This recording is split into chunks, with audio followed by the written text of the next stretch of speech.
Well, hello everybody. Welcome to Geneforge. It's very sweet. As I'm getting some much needed love. We are a ways into Geneforge. For those that don't know, this is a very rad top-down indie RPG that just got a remake, which is what we're playing. It's 20 years old. Oh, buddy. It's very much in the style of like a Baldur's Gate or Icewind Dale or, those kinds of things. But it has a lot of really cool systems. For example, the lore of the world blends very seamlessly in my mind into a lot of what the like RPG elements of the game are, like the actual combat and things like that. So we're a shaper where we are able to do shaping of genes. Hey, there's gene forges. But the idea is that there are certain wizards that have figured out the way to bombard organic matter with magical energy, kind of in the way that you might with like radiation, and mutate that organic matter into other life forms. And we are one of those shapers. What that means is that our party is not recruitable, but creatable. So you can just make a cockatrice, or make a vlish, which is kind of a, they invented Ligma. I mean, there are balls. Gazers. This is kind of mind flayery, essentially. There's gazers and Rotgarth and Dracons and all kinds of very weird things.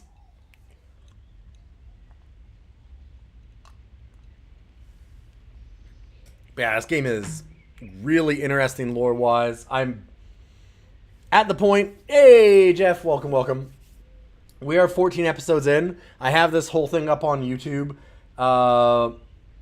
There's a lot that goes on in the story of this game. What's really cool is that it is very open.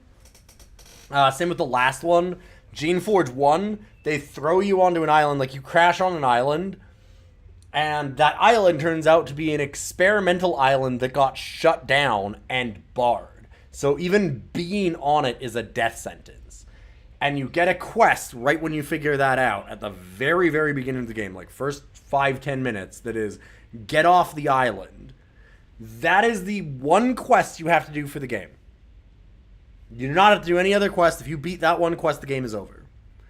So, like, everything else is, you can do it, you cannot do it. And that's kind of the way that this one goes. It's great. The hooks for actually keep doing things, though, is really, really good. There are a ton of factions. This game is massive. So I can't go over all the story anymore. Suffice to say, we've made it to this area where some shapers have kind of done some illegal experiments. A bunch of the different races that they create, because they're creating organic life, have rebelled, essentially. And we are in the process of choosing between about 6 different factions, if we want. Or just being our own faction. Currently, I'm going to side with the Takers, who are a group of what are known as serviles. So sentient, they've got elephant trunks, but they're kind of humanoid. Generally is how they're depicted. I wonder if I can get a portrait here of one of them. Oh, they won't give me a response. Okay. How about you? I know. But, there's a lot of races, but they've still figured out how to be racist. The Shapers believe themselves to be gods, essentially. And they almost are.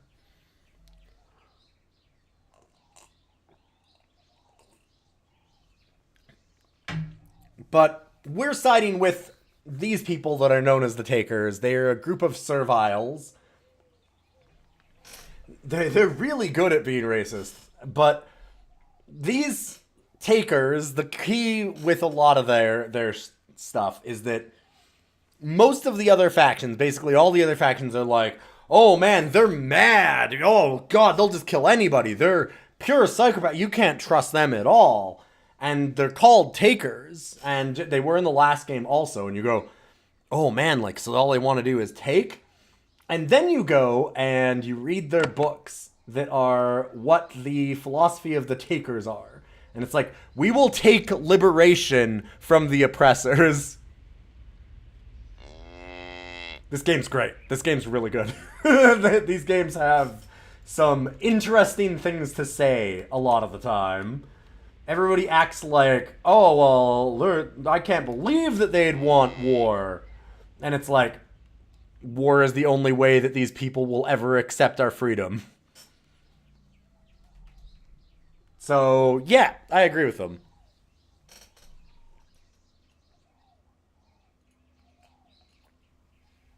Generally.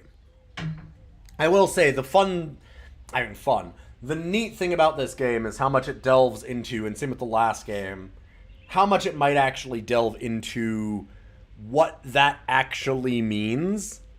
In that, there's also another group called the Awakened, which are kind of the other group that I'd agree with for the most part, where they're also serviles, and their goal is, we want to be accepted into society. And we think we can do that through equality, by talking and negotiating with the Shapers. And if we come to them with goodwill, then they'll accept us and we can make a more just society.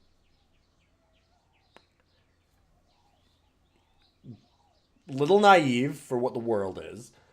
But more importantly than that, that means that they are, of course, diametrically opposed. If you're starting a war with those same people, that's going to undercut what they want to do. So in the last game, for example, when I sided with the Takers or the Awakened, the first thing they want you to do is not go and, like, fight the Shapers. They want you to go and kill the leader of the other faction. Because if their plan succeeds, the other group's plan fails, right? Like, they're diametrically opposed, even though they kind of want the same thing. And so you end up in some real, like, I don't, like, neither of these people are ones that I really want to off, but also, like, you can very much, the necessity of it for their own goals is obvious. It's interesting. It's very interesting. Anyways, we've got some orcs, which are cow pigs. There are several orcs grazing in these fields. They're not ordinary orcs. They are larger and more muscular than normal. They're not timid. They crowd you aggressively and freely meet your gaze.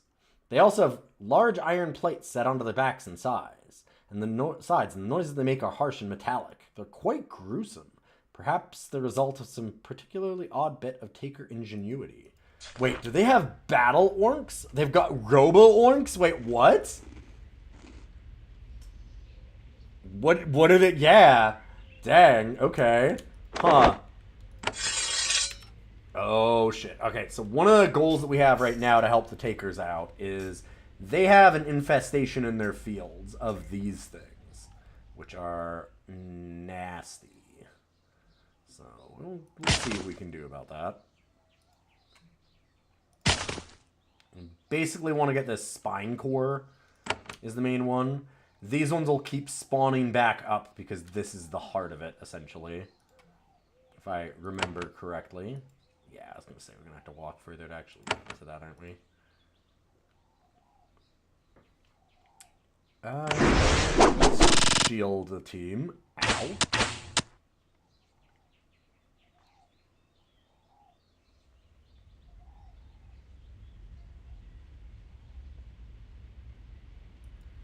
We're gonna go here, and we can spit acid with this one. So I'm gonna do that.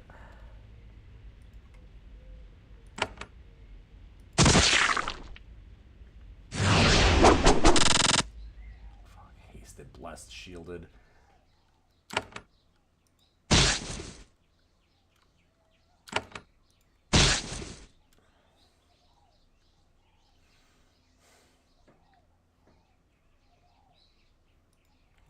So I need... Let's get a quick cast. Shit. A little scary.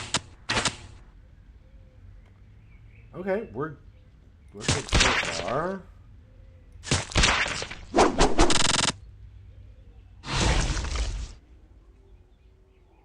Way better than I thought, actually.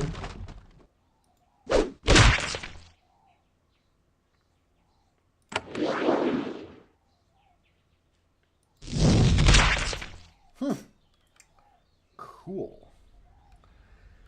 Wait, I only got 1 experience? Are these way below my level and I just didn't realize it? I mean, I guess so. Must be.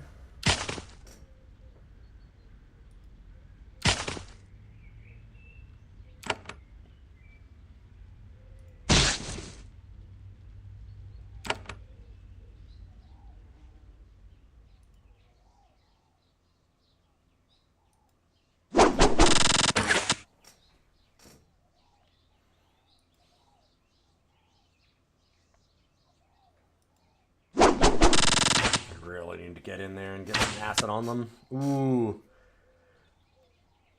Don't die, Gene.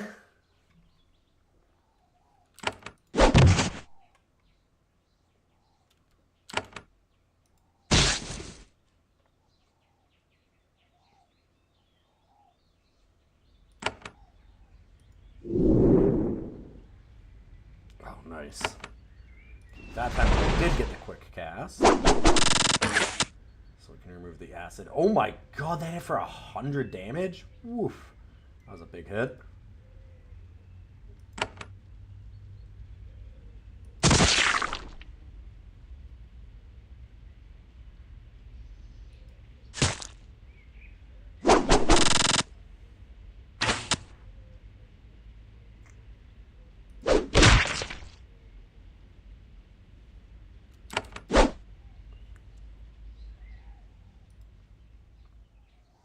Yeah, let's throw out a good deal.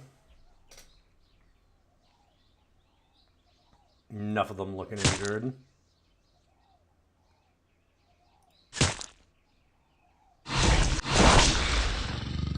Spine core over there. Yeah, see these respawn.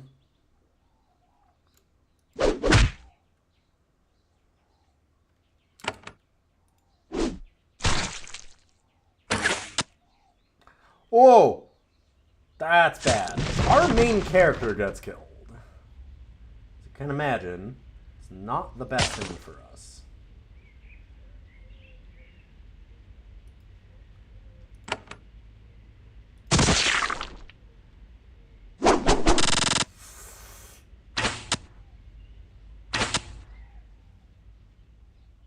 That's a little close.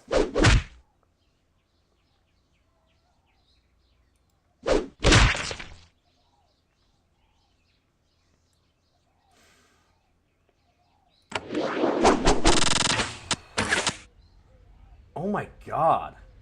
Stop that. 99. Get out of here.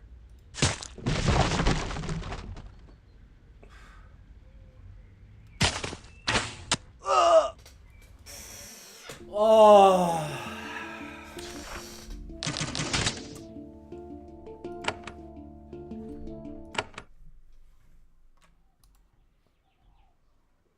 Womp womp womp womp.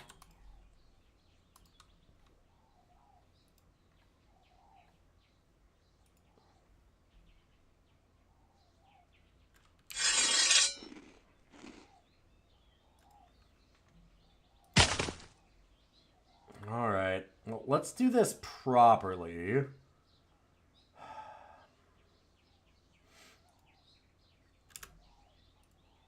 Get everybody buffed beforehand. Shielded. Shielded. And okay. Oof.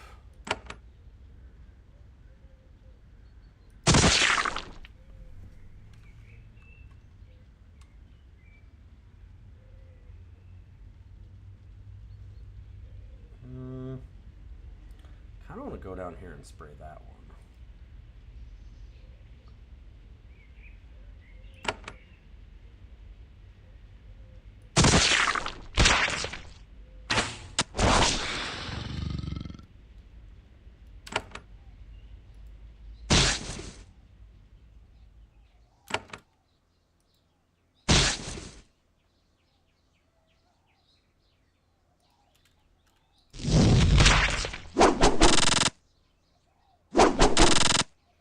So like normally they're hitting for 20, and then all of a sudden I got hit for like 100 some. Ugh. So are these 100% resistant to poison? Yes.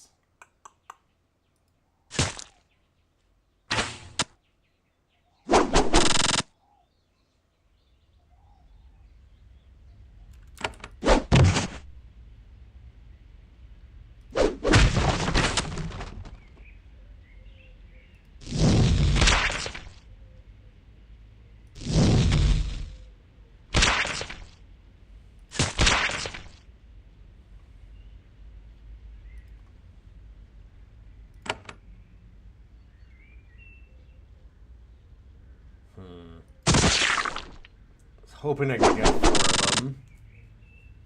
Not quite.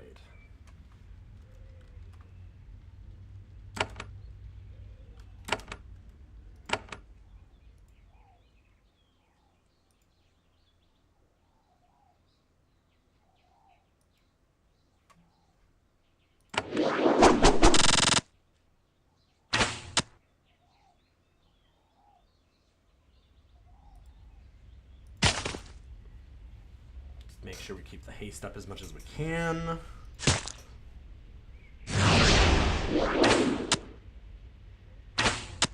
Oh my god. Ugh.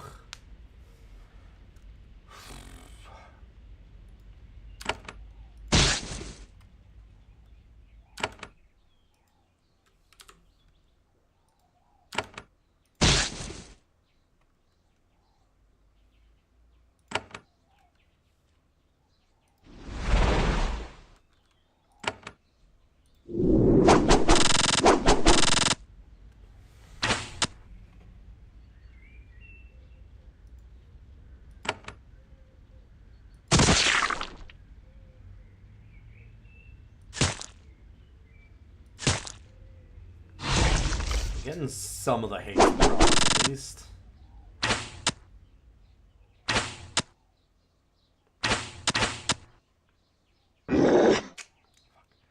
Gene down! Gene down! Not a good sign. I have to move in here, but I want to make sure we get a heal. God, they really know to go after that specifically.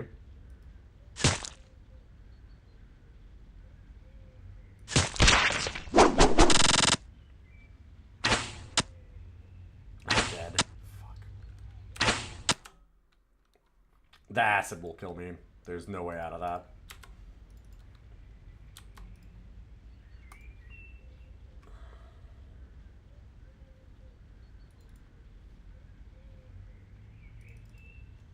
I'm just being too greedy, I think, with these. Shouldn't be taking one after the other like that.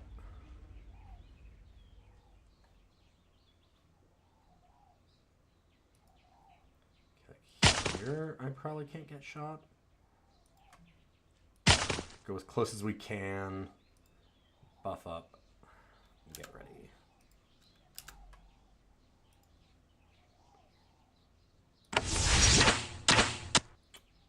We can be shot from here.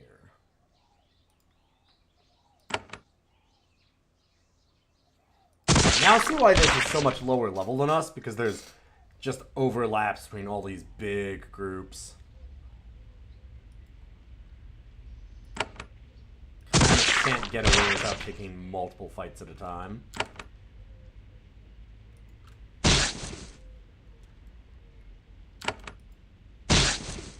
Especially consider that these things respawn other ones.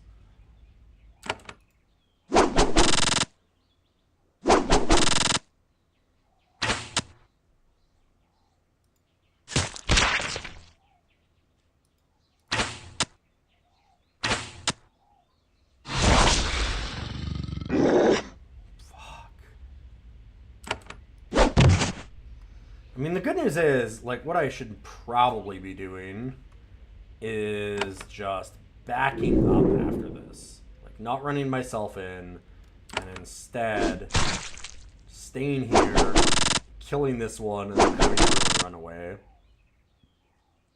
Go back, heal up, do it again.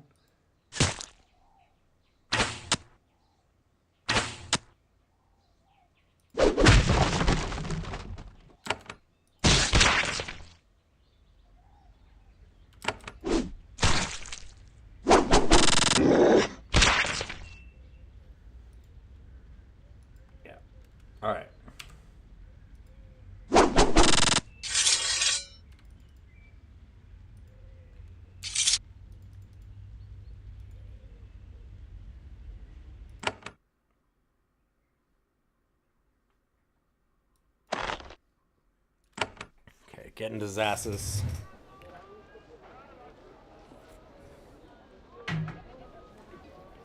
And summon back up our party. Gotta forge another pair of jeans.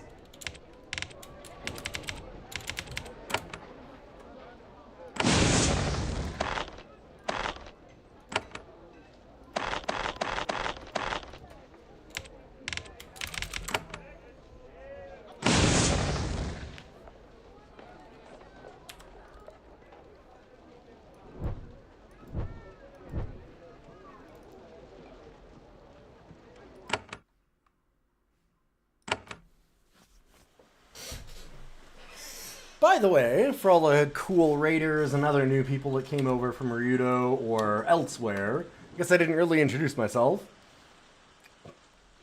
It's a weird time when I was starting the game.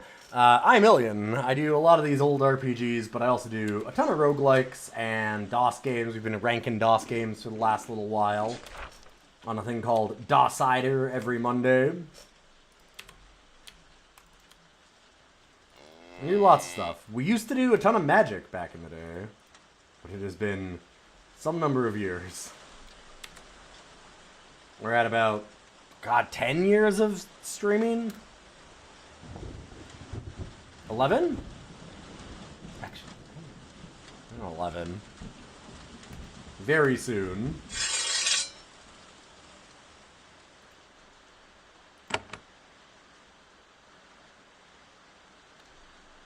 That's not super helpful. Can't get a good cone on any of them.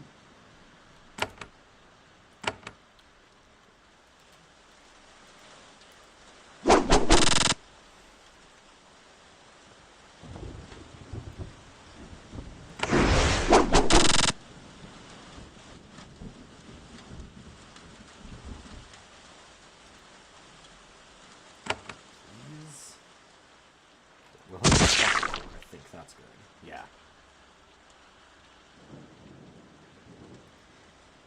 And then get the other two.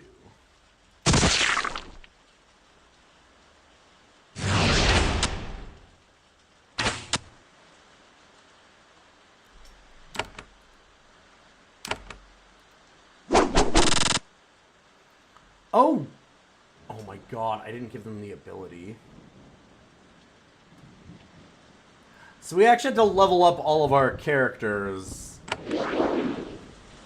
in a way, and I did not do it appropriately. Oops. Drop that. Need to remember that I got some real powerful new spells too.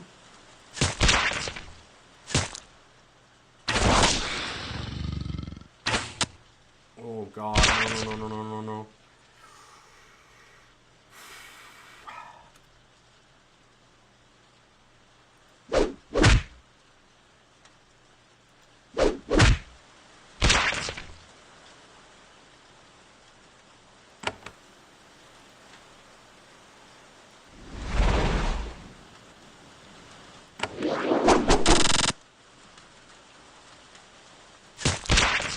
Too close.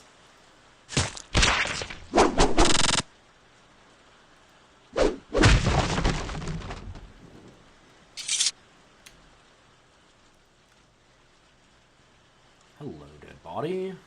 Shaped breastplate. Really heavy, and we're not a really strong kind of character. We're a caster. Pure steel shield. Huh. That is a lot of physical armor and magic resistance. I'm good with this.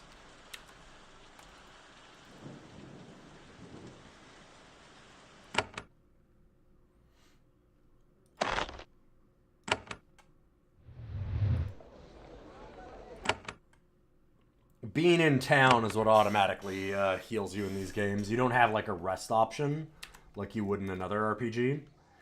Oh, also, right. Let's actually give them the abilities I would like.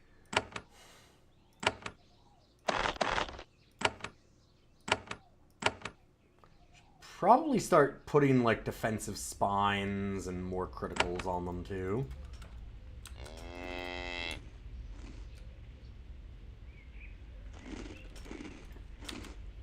Okay, so the last one was a 2.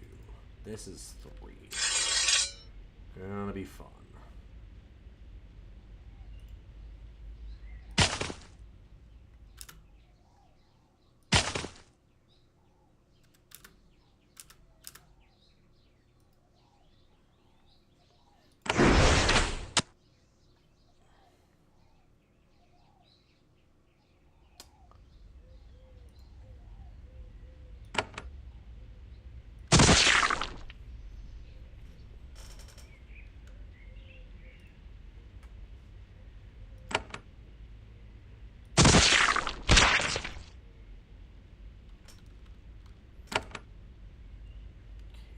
Far. Yeah, I'll just run up.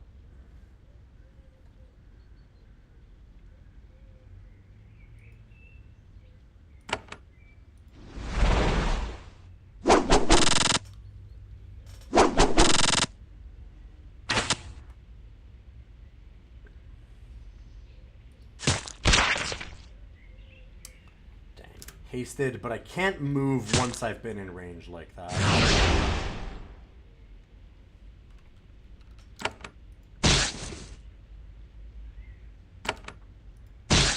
Okay, so this time we kill this, and then we back up. That's the goal. We're gonna be smart.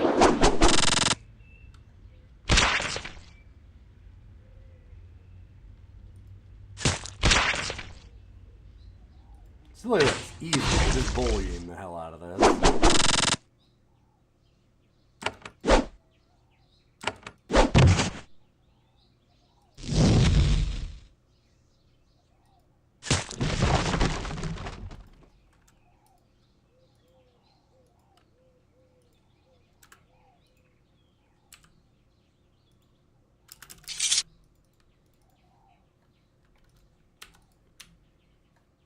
Treating this like another fight where they'd actually be able to, like, move in on me. A little different.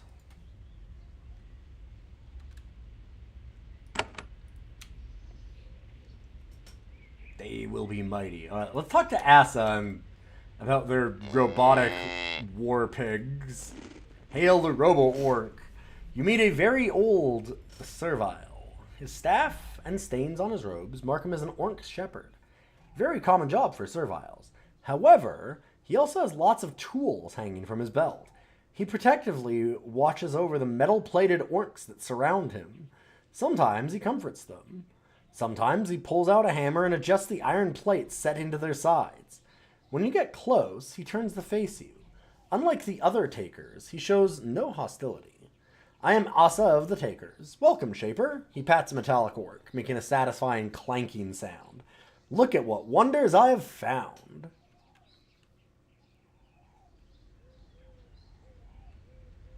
What are you doing out here?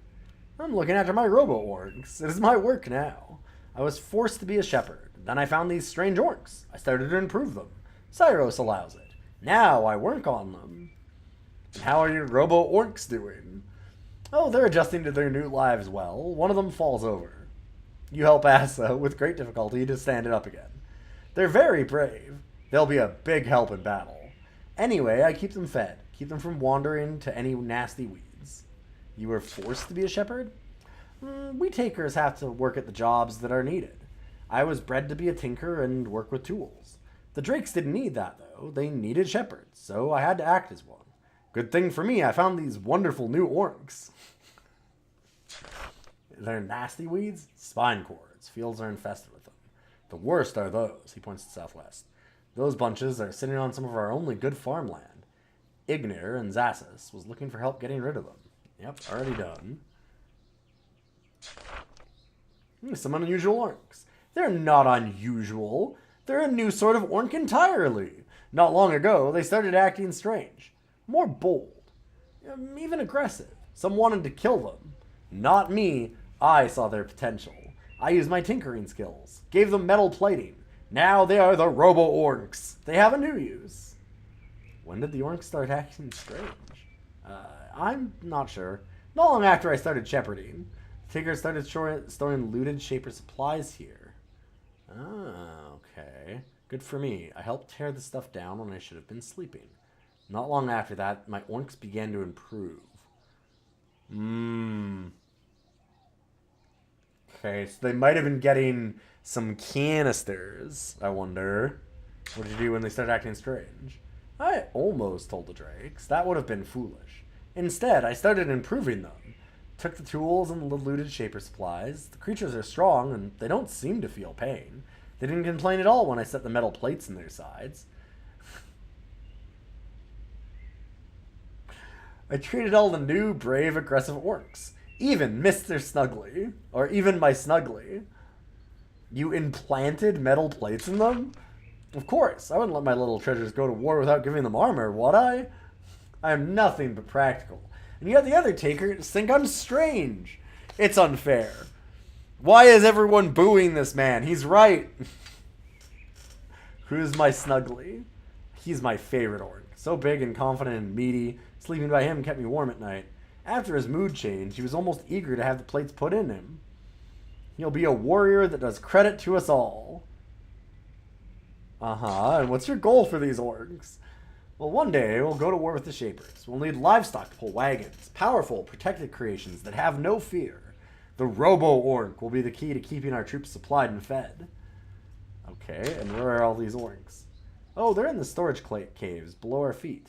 I have to use ropes to lure and lift them. However, it keeps them safe while they recover from having the plates put in. And while I train them.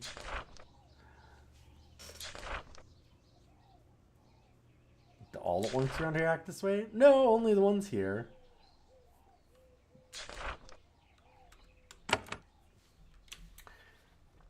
Oh,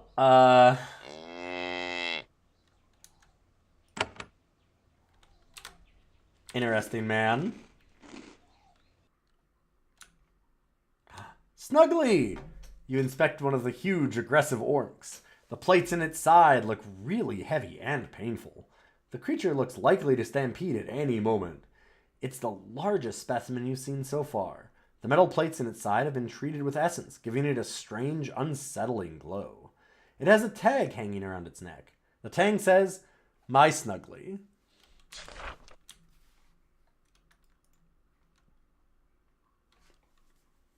The crate is full of junk looted from abandoned shaper facilities, cracked crystals, rusty tools, rock samples, shredded scrolls.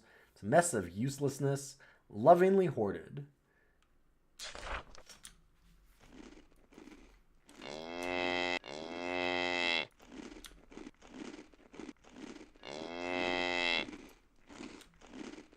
Okay, I love this guy.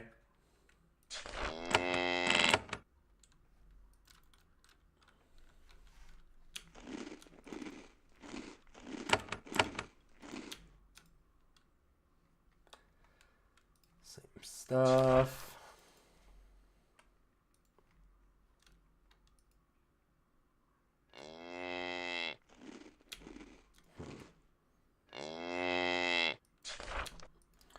Definitely seems like there's going to be some kind of quest here. It might be a quest, though, if we were to go against the takers.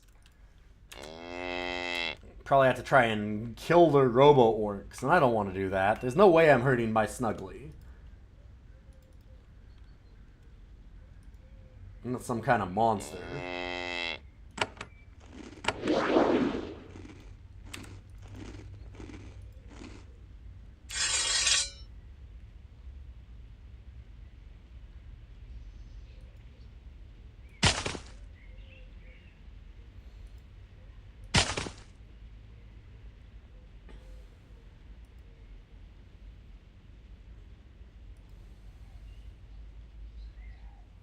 Every sound in this game. Hey, Santa.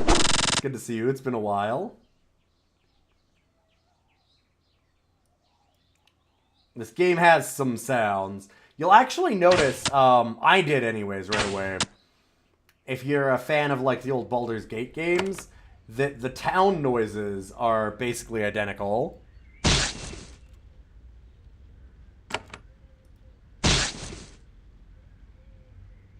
I'm sure they're from the same sound library. Yeah, I mean, you wouldn't notice it here anyway, but... because we're not...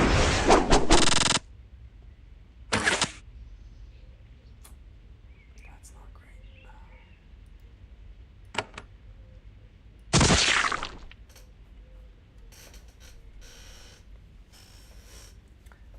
No D&D except for pen and paper.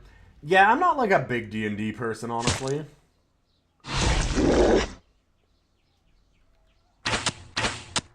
Like, honestly, the lore in this world is so much more interesting.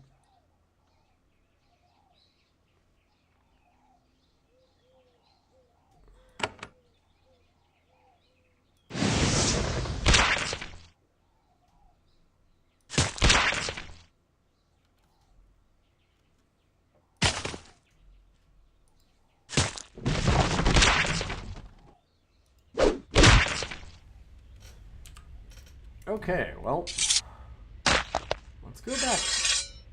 Guys, don't... Bad spot to wander.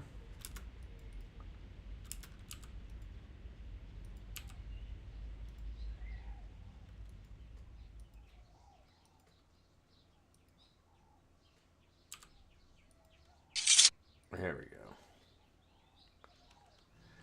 Yeah, I don't mind the idea of doing like a tabletop game.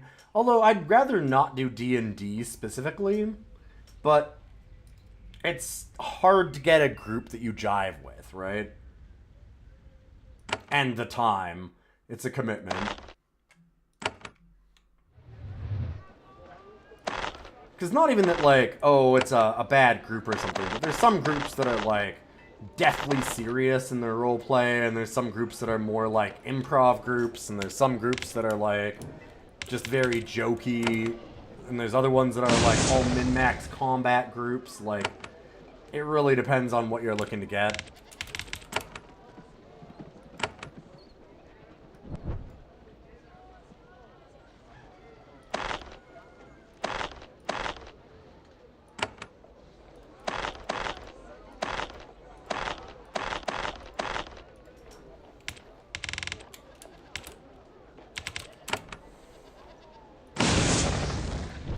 We have all the genes. Thing is, not even you, it's everyone else can't follow a schedule. Yeah, yep. Try and get a group of people that are all streamers to try and do, like, a weekly game. Not, like, naming anyone in particular or saying that it's, like, a single person's fault. It isn't. It's just so hard to get everybody's schedules to line up. Like, look at... It took us 4 sessions to beat River City Girls 2 recently. And that took us, like, 3 months.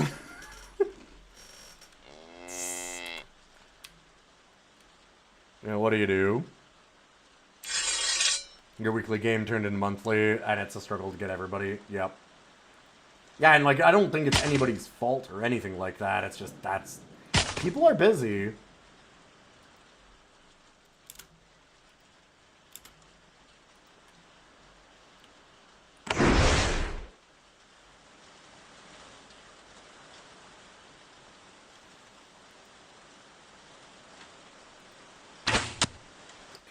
I think this is the last group of spine cleavers.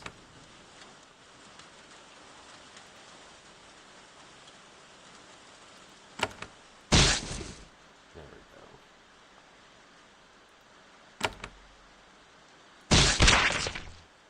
go. Nice. So we go 7 is the most that we can. Can I air shock? Oh, hell. And stun everything. I gotta remember that I've gotten some new spells that are real good. Air shock is disgusting.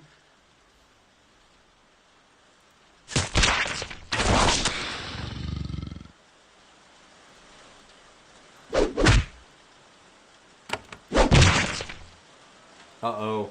Here comes the boy. Hi. Oh, you can hear him yelling. Go ahead. Oh, yeah. Come on. Oh, yeah. Okay, what do you see? The boy. Come on.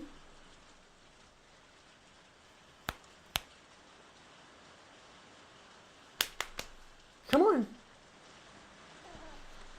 There you go. Oh, what a good kitty. Hi. He was very loudly announcing his presence today.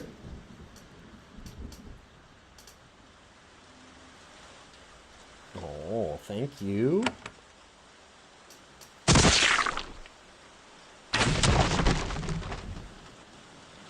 Yeah, man, we walked through this one. It's almost like I should use the spells that I got, because that air shocked. Why?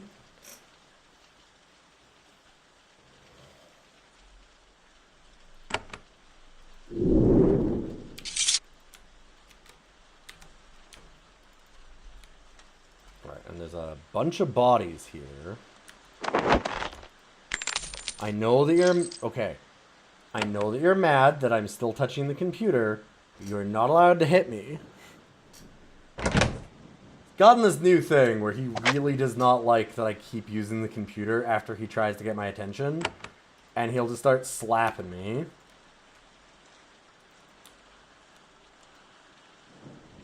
Hey! Yeah, I know. I see you roll upside down to try and go defensive mode. But you gotta be nice. No! You just hit the keyboard again. No. Last warning. And then you have to leave.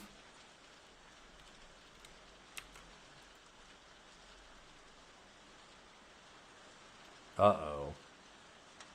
The ravine ahead reeks of rot. The ground is tainted and bones are everywhere.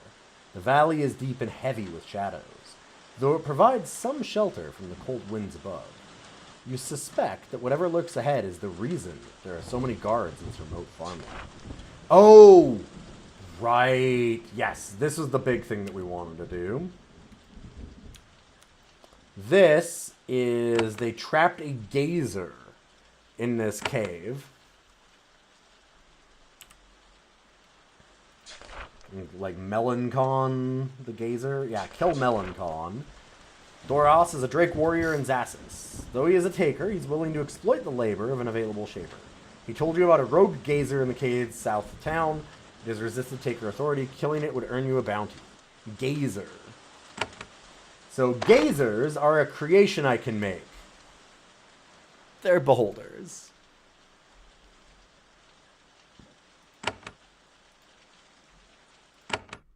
A very scary one.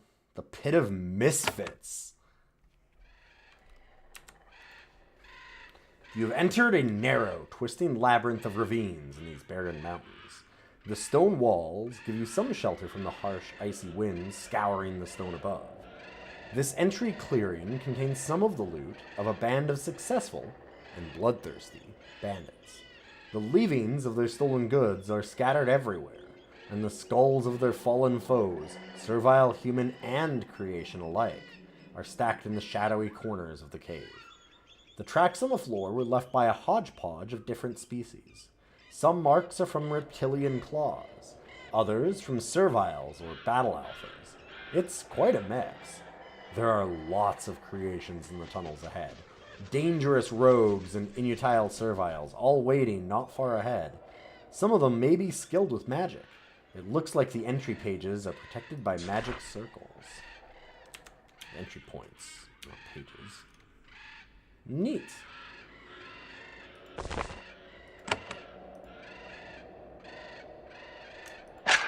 Sounds fun.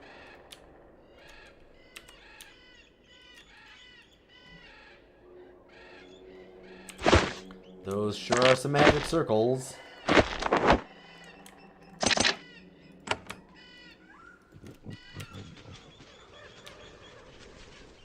Cages contain bones. Serviles are left here to die. Ooh. The moment you step on the rune, there's a loud, screeching noise. It only lasts for a few seconds, That's enough time for it to echo to every corner of these caves. I'm gonna guess we are about to have a party. Hey, it's a party!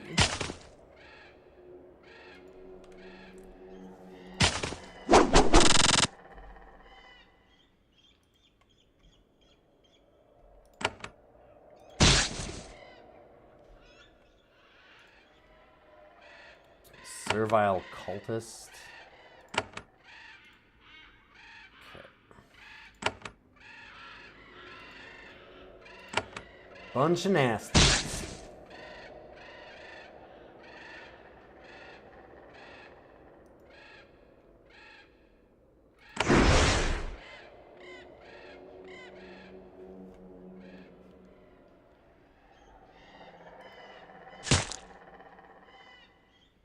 Poison's good.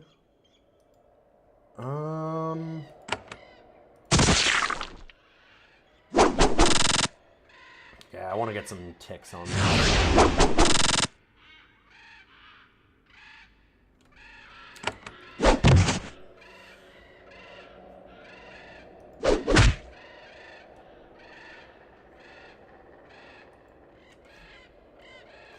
He's so cranky here.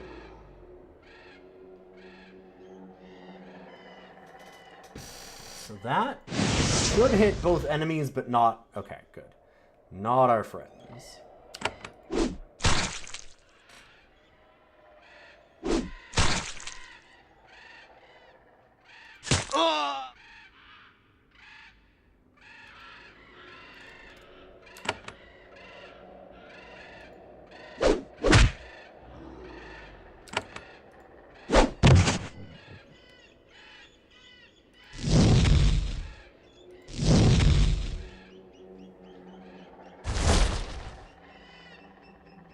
Ow.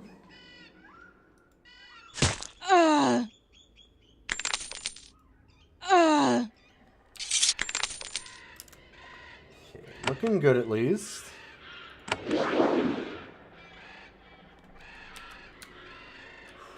So far.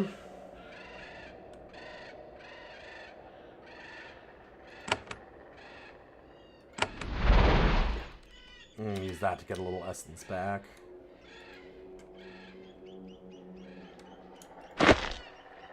Not ours. Huh. I wonder who would get mad at us for stealing something that's not ours in this cave that's full of, like, always hostile enemies. Beware! Poo machine! Filthy little pest!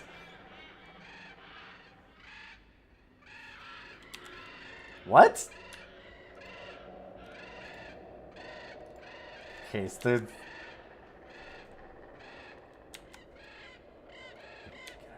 there's a Drakon called Poo Machine. There's a Drakon hiding in the rear of this cavern. It leans against the back wall, shuddering and emitting long ropes of drool. It is not well. It was not properly created. Its head has a gruesome dent, and its skin is cracked and oozing. It's in great pain. That a creature of this complexity turned out wrong is not surprising. What is strange is that it was allowed to live and escape. It's now miserable and half mad. When it sees you, it waves you back. Shaper, no! You make me bad. Gave me flaws. Gave me name to mock flaws. Things I can't help. Make me hate. I will kill you. I cannot stop. Go! It can barely maintain its self-control. A creation in this state is extremely dangerous. I have really high leadership. I might be able to talk to it and find a way.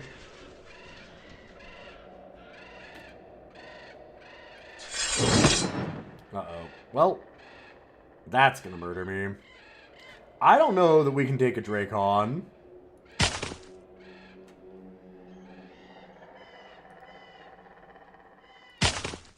As it turns out, I'm about to be dumpstered by Poo Machine.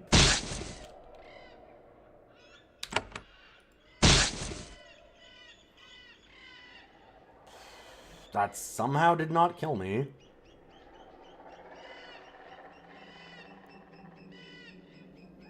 I remember burning cannot be removed. Yeah.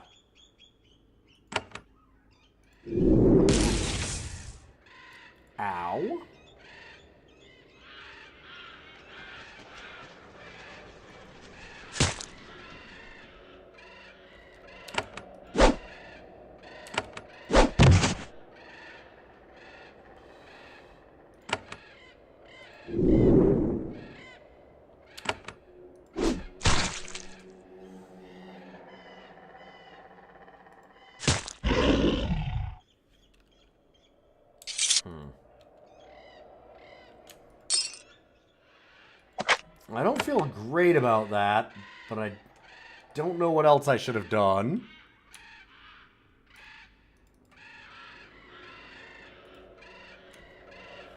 Ever tried removing flames by hand? Quite hard, actually. I mean, kind of, actually.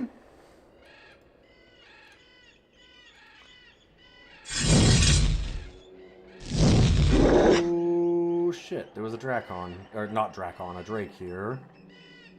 I was basically just leaving. I just wanted to go and grab whatever was in these, barrels real quick. Oops. Instead, we started a fight and immediately got that character gone. Ah, 2 of them. Great. Sorry, removing flame by hand. In a similar way, I remember I used to work at a restaurant. I mean, I've worked at a few restaurants, but in one in particular, I did banquet line. Which, if you know what banquet line is, I mean, like, or I had to work banquet line occasionally. And what that is if we'd have, like, a bunch of plates for, like, 500 guests, you would get a buffet table, right? But all of the servers, dishwashers, cooks, all that kind of stuff would all go there, and you'd all, like, scoop out from whatever your station was and pass it down, like assembly line, so that then they could hand it out to the guests. And it was a hard rule in banquet line that you do not try and, like, you've got a plate. If the person next to you that you're passing that plate to is not ready, you don't set it down on the banquet. You just wait. Doesn't matter that person's holding it up. You wait until they're ready and you pass it directly to their hands. Why? Well, because the person next to me did not do that. And they were working mashed potatoes.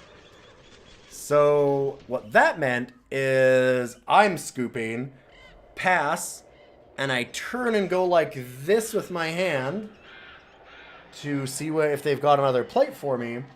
And in doing so, rubbed the entire back of my hand into the plate that they had just set there, full of mashed potatoes that were at about 110 degrees Celsius. So a little over boiling.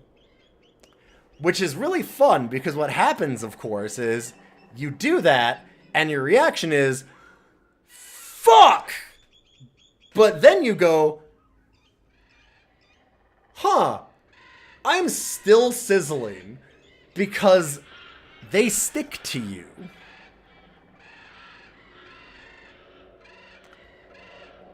What do you do to get that off? Not much of anything, as it turns out.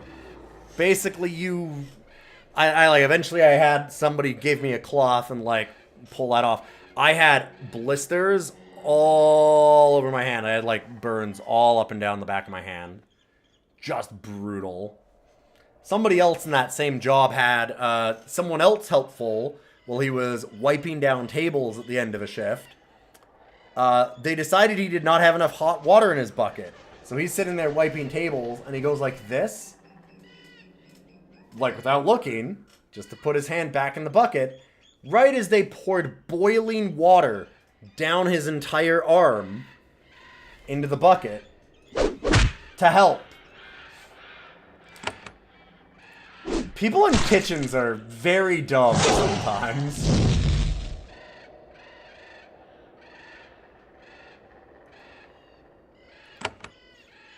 As it turns out, in kitchens, you don't help unless you tell the person how you're helping and when. Because otherwise, you're not helping, you're injuring them. It's a lesson that I slowly learned.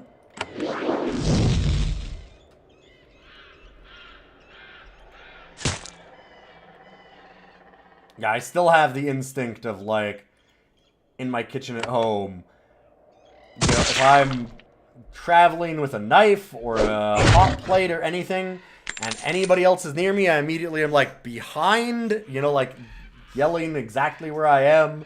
You get used to doing that shit.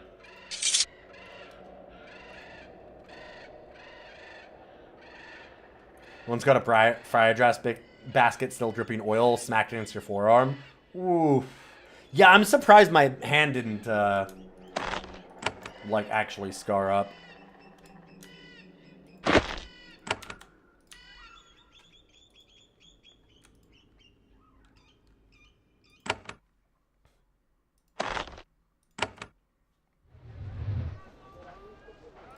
So two things. First of all, let's make a new gene. Also, good to see you, Mr. Matter.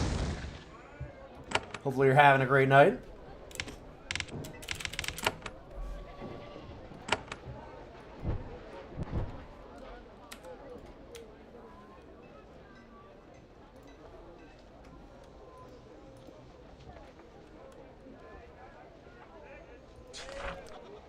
Where is this spine core? It was Ignar somewhere that was asking for this, I believe. Where's Ignar? Oh!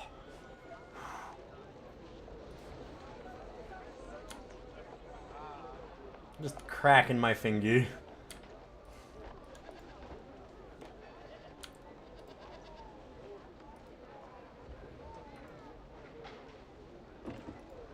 Was this where Ignar was? It was Ignar. Spine core sounds like a hypnospace-ass music subgenre. Hey, Cormorants! Good to see you. How have you been? It very much does. I am still an unironic fan of Dirt Haze. Dirt Haze rules.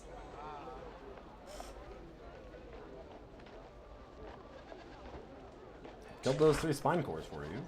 Ignar is pleased and surprised. Should not expect to get help from a shaper.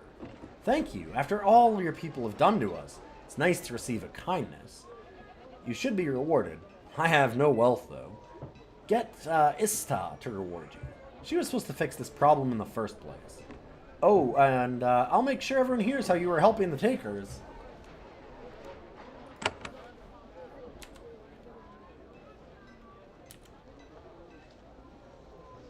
This week you managed to get very lucky and only mildly scald your fingers when you stupidly went to clean the skillet. You forgot how a heavy metal piece the handle connects to it with. Oh, ew. As the steam came flying up, you reacted correctly in your alarm and just shoved your hand forward so it was directly under the water and the steam didn't get you. That's smart. The most embarrassing injury, probably, that I got working in a kitchen, it was in my own house. I'd hope, because this is the embarrassing part of it. Well, there's 2 embarrassing parts. I wasn't wearing a shirt for a moment. Like, I was in the middle of cooking some stuff, and I went to go and change a shirt, and I was like, oh shit, I should do this real quick, and so I, like, went to do it without my shirt on. Making meatloaf with bacon.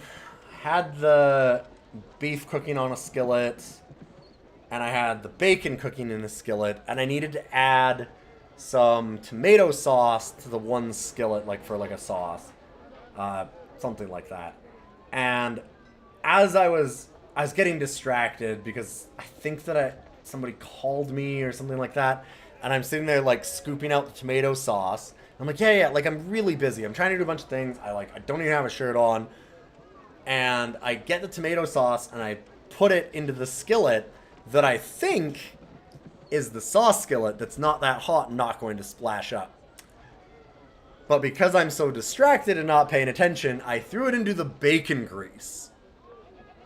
And it went with bacon grease all up my chest. I actually had like this little fountain spray of a scar for like 5 years. It slowly faded. I don't have it anymore. But I had a nice scar for a long time. Very dumb. Oh, right. We need to talk to Ista. Where's Ista? Cyros, the city hall. Where is Ista? Yeah, it was nice that it wasn't a permamark.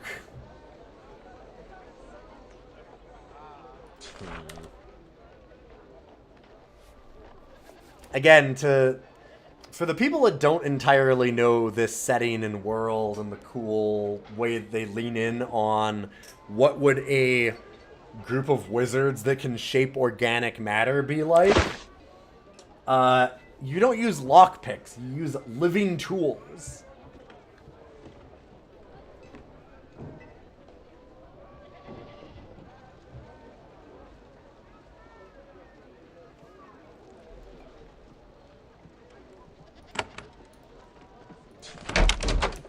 Just make a little guy.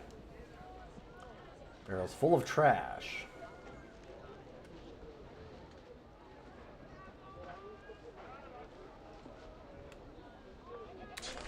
Okay. Defense control. Oh, I don't want to... No. We're on their side. I'm not going to do that. Seen some stupid freak splashes get people. Yeah.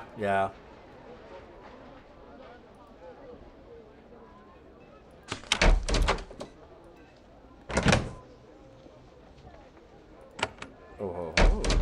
Not mine? But I'm the hero. Everything is mine. And I'm being good. I'm siding with the rebels.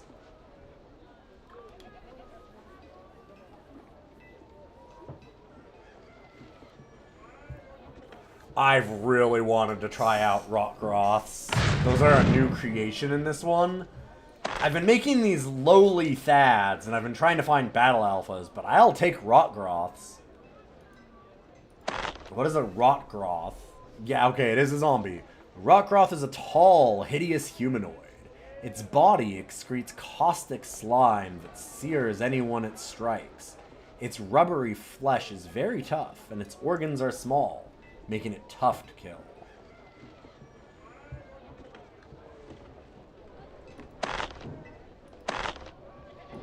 Cost a lot of essence.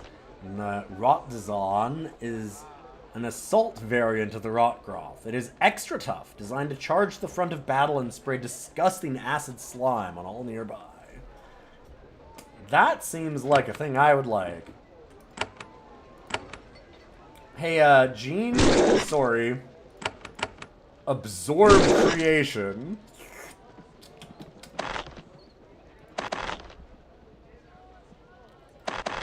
There is some real biohorror shit in this, by the way, as you might notice. So we've got these cheetah men, these Thads. Large, clumsy humanoids, they have thick bones, strong muscles, small internal organs, and tiny brains. Good melee creature, but a sad tendency to confuse in large battles. You can also do the volatile Thads.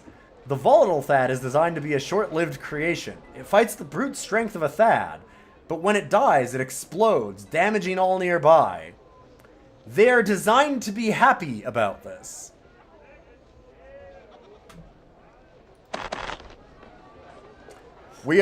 There's a lot of not heroes in this game. Wow, these things take a lot of essence, though. Rotting lunge. This is all acid.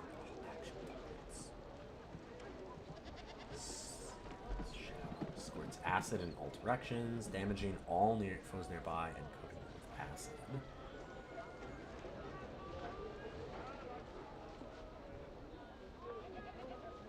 Interesting.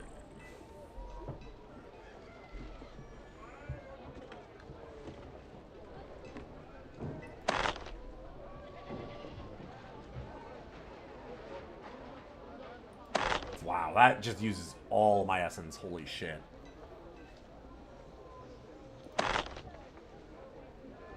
Shafixty jeans. God, I haven't heard Shafixty in a while.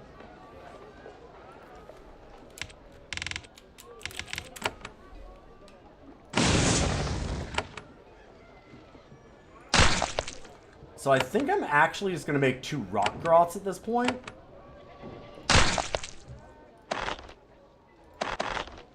Or Rotzons.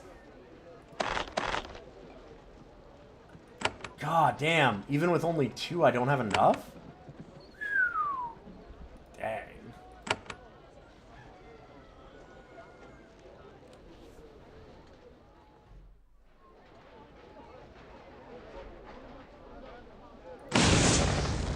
Whoa. I do believe that absorbing creations is lossy, but that's still kind of wild.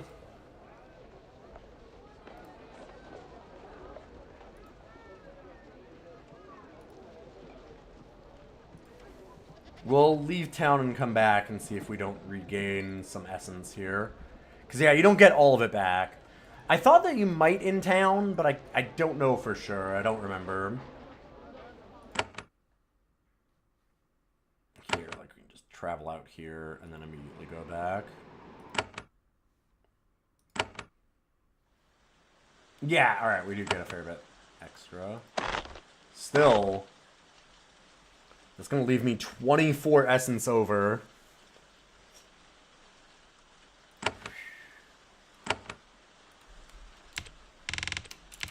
We're back to a single pair of jeans. I like this, though, because then we can be the main damage dealer, and these can be our really strong frontline tanks.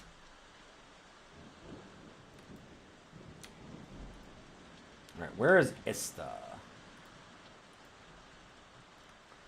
This hall is for the treatment of sick and rogue creations. It is, unsurprisingly, much more comfortable than similar facilities in Shaperlands.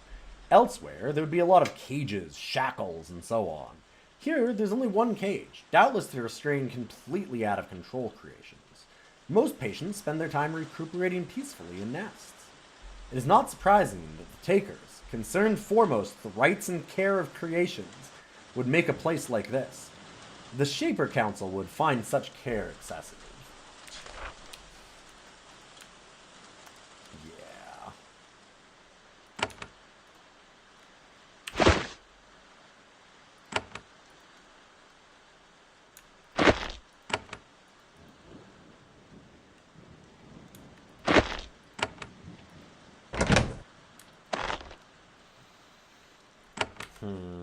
Is anybody watching me? Okay, I can do a mild crime. Oh, this very cool dino dog is watching me, but that's fine.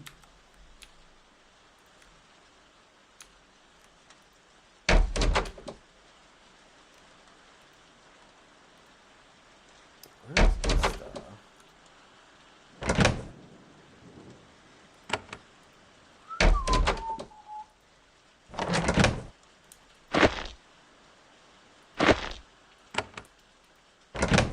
A lot of not mine that I'm pretty sure is actually mine.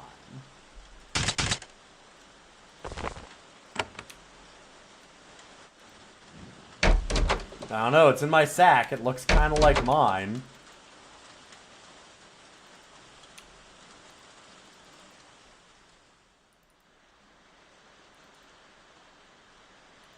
Oh, what is... We haven't seen what's north. What is this direction? The Shade Patrol.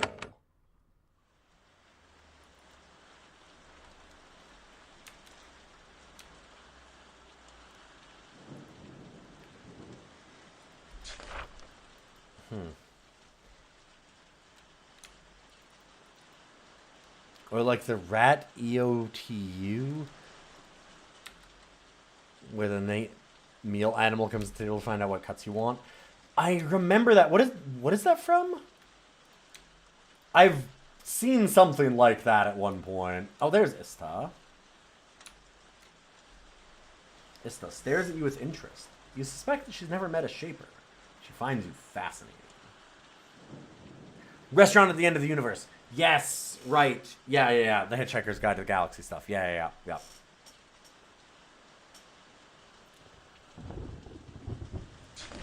I have met Cyros. Cyros is wise and strong. He leads us to war against your kind. A war we will win. It is sad, but necessary. You don't want the Shapers to be destroyed? I do not want it to be necessary. Yet it was your kind who created Drakes. Then you decided we should no longer exist. We have to defend ourselves. How can I not love these people? They're totally right. This is 100% correct. Absolutely. You really think you can defeat the Shapers? Cyros is sure of it. And Cyros is no fool. I haven't learned all your secrets. All the skills we got from the Shaper Ruins. but I trust it. Who shaped you? Estelle's amused. Shaped? Shaper, I was born. To 2 drakes. What do you do here? I am called the Mediator. Serviles and drakes work together, but we're both proud. I help the 2 sides communicate and settle differences. I was brought up to be peaceful, and, when I can manage it, humble. It is so I can do my job. What sort of problems do you have? Food disagreements, living space, tactics, the sort of differences all creatures would have. Are there lots of problems? No, though they are very different. We share a common threat. Also, each has skills the other doesn't. Drakes are physically stronger and live much longer. Serviles are better with tools and potions. Also, we are often better at planning. We rely on each other. We are very different, but we are partners. Why don't the drakes dominate the Serviles? We are physically stronger, but that does not make it right to crush the weak. That is the way that Shapers do things. You crush those who are weaker, not us. God, that first answer is a hell of a thing.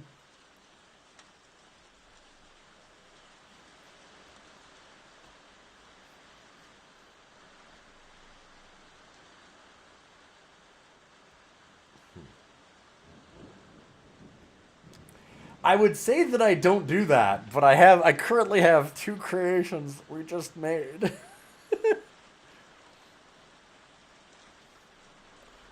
What a quote. There's a lot of what a quote in this game.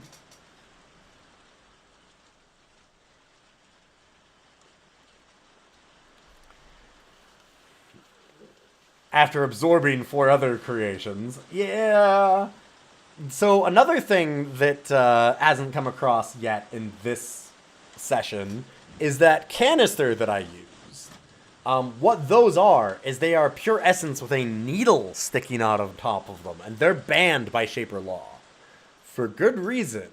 Because what you do is you stick your hand on it, and then it injects it into you, and changes you, like, shapes yourself, which is illegal. You're not allowed to be doing that. Because, as it turns out, yes, it makes you more powerful and gives you stuff to learn instantly. You know, I know Kung Fu Matrix style in a way, as it rewrites your genetic code. But, that also tends to make the people that use them very different and, like, they tend to get more and more arrogant and distant from the rest of, you know, society, as it were, and they start viewing themselves as above. Fun is illegal under Shaper law. True, but this one's maybe not fun. This one's maybe for a reason. I almost want to answer one, just to roleplay a little bit of how many canisters we've used, because I've used a lot of them. Very, very interesting. Wrong, but interesting. Okay. Yeah. I took care of the spine chorus, and you said you'd reward me. Did she? That seems like her. Though, I suppose you did us a favor by solving this problem. I suppose I will give you supplies to pay the debt she incurred. Estelle leaves for a minute. When she returns, she holds a wand carefully between her teeth. She gives it to you. This settles the debt. What wand did we get? Corrupting batons?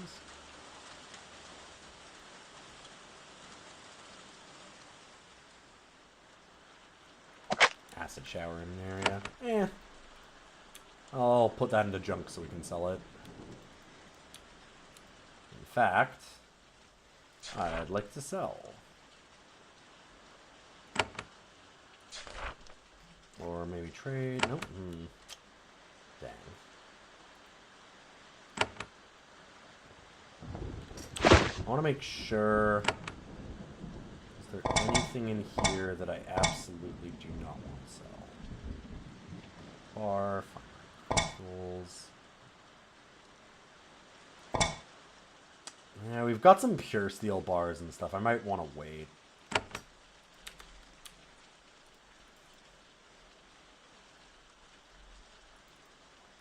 Also wanted to look for living tools.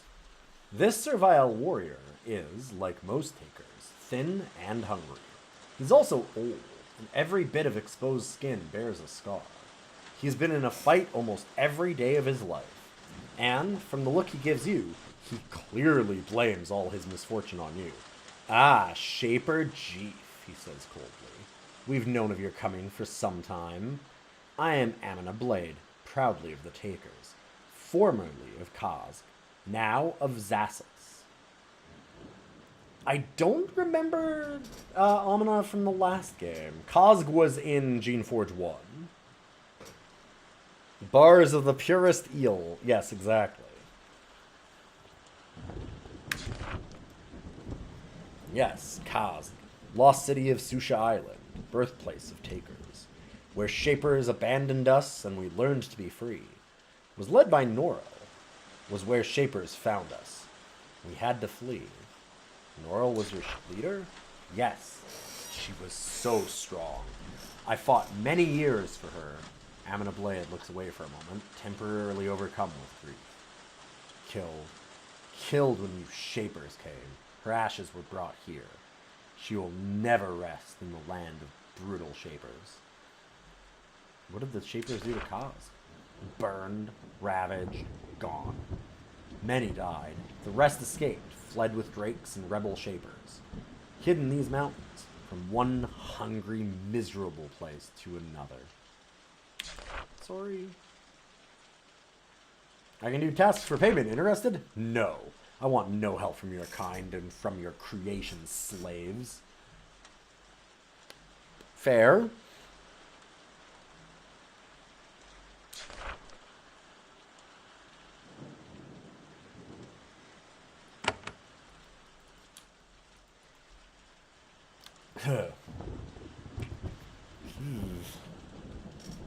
Blacksmith, sure.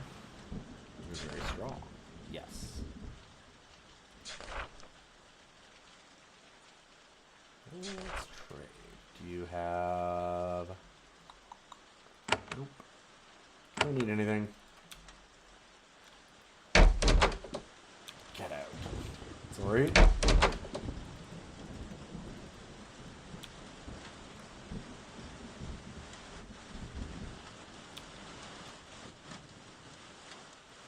Kitchen. Alright.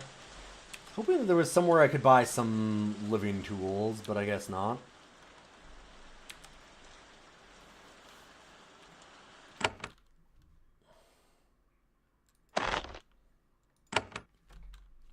Let's go kill Melancon.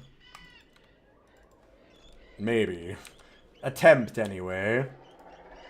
A Gazer's gonna be scary.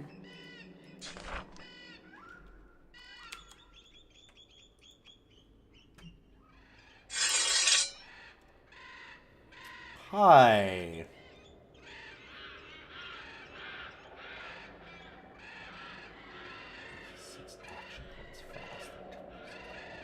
Okay. Right, that's an active. Should have realized.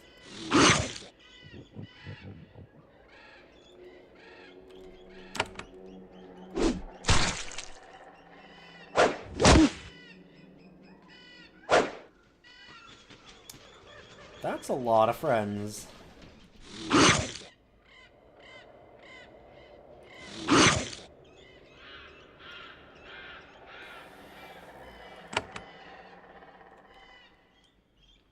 Okay, to go there, we're a little too close to hitting our own guy. That.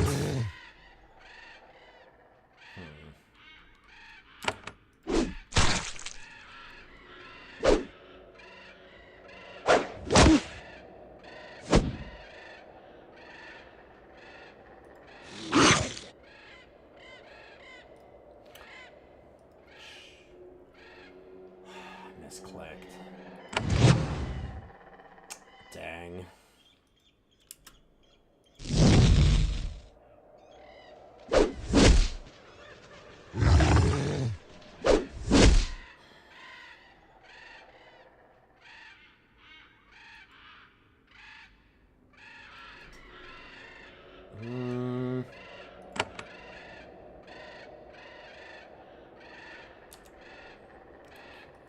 again. Let's just kind of move in a little closer. Stun's really nice. These things are great. Holy hell. I love my new jeans. All I had to do was murder a whole lot of... Ooh, that looks like the Gazer Melancon. Yep. All I had to do was absorb some sentient creatures back into my own very being. Why am I getting not yours in this hostile area? Weird. Is there a way for me to actually side with the Serviles? I guess there must be. They might be... Would they be Barzites? They might be Barzites. You'd kind of think that Serviles wouldn't be, but... we've kind of seen why.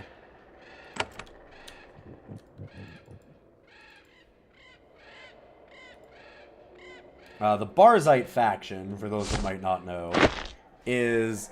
one of the Shapers, they talked about how, like, some rebel Shapers kind of smuggled them out of Susha Island.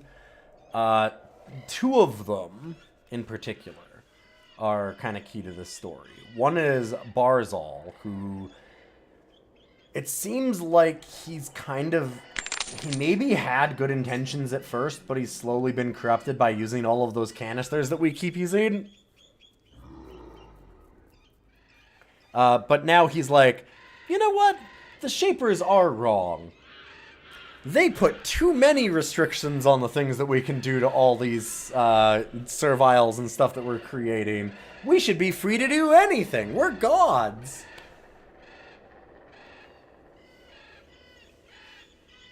So, extra fucker. We could side with him.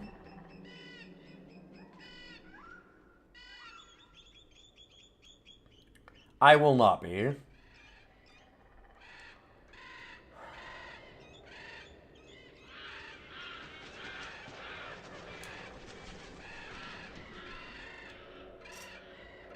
So many things that I want to keep. I'll get rid of the fibrous shield. It sucks to lose the curse, possibly. But it's fine.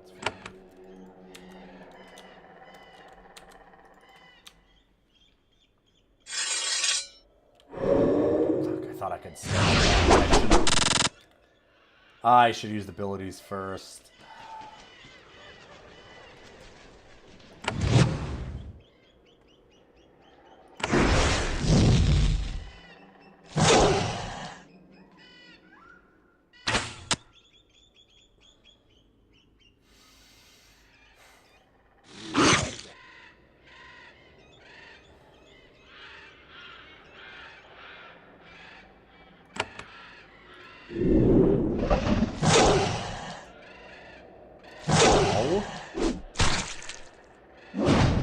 This is a problem.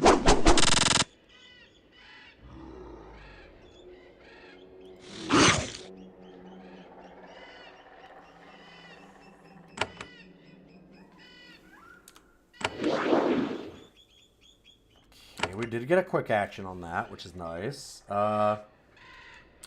We air shock.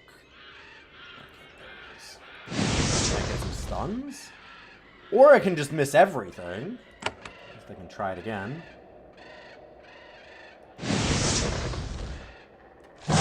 Much better. That thing's dead. It's not somehow.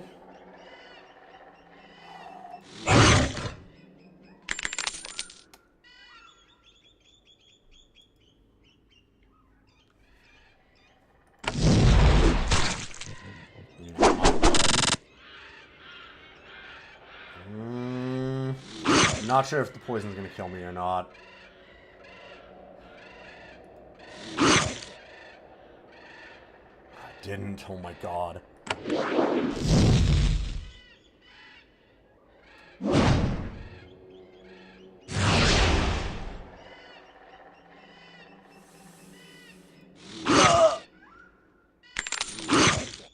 I have no idea how this one's clung on.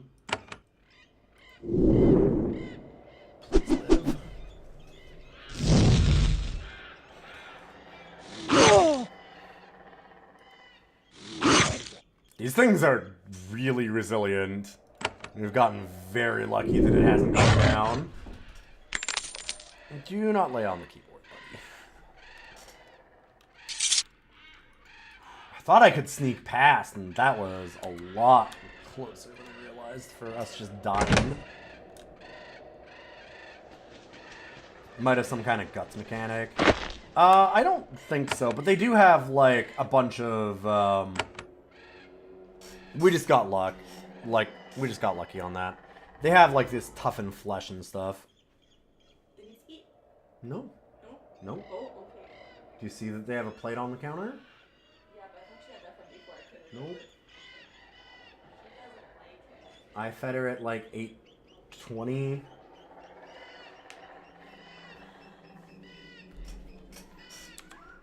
Kitties are lying that they have not been fed.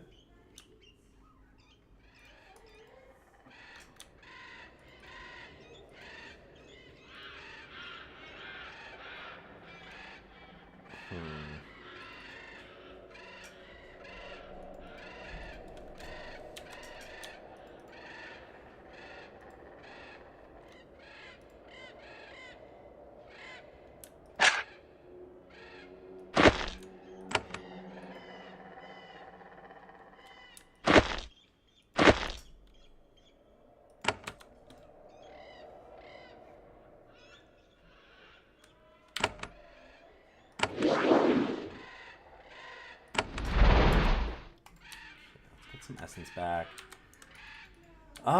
We could try this big fight. And this is the one that we came to the area for. I'm gonna guess that it just fights us and we don't get a chance to talk. We'll buff first anyway. Just in case.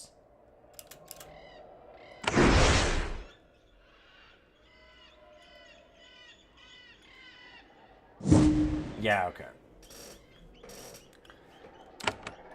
And it was showing red, but I thought, well, maybe we can still talk to it. No, we cannot still talk to it.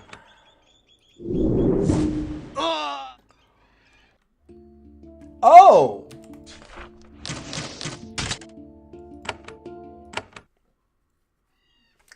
I see.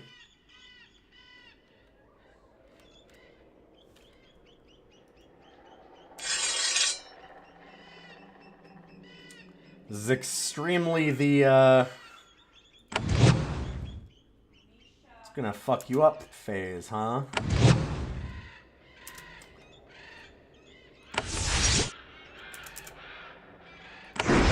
Well, see if I can stay further away?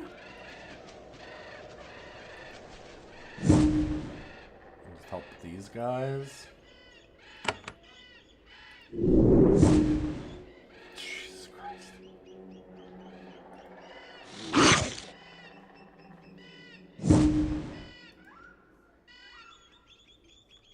What level and stuff are you? 833 health, level 17. Yeah, that'll do it. Oh god, it was made vulnerable.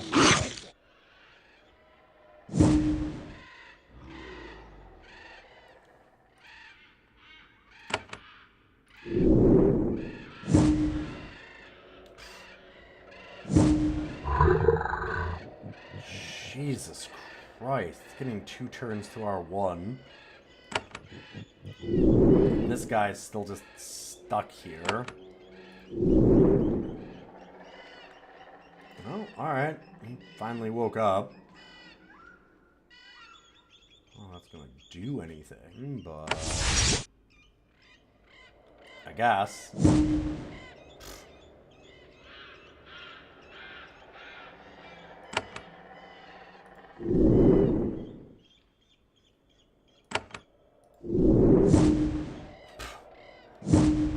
Oh my god.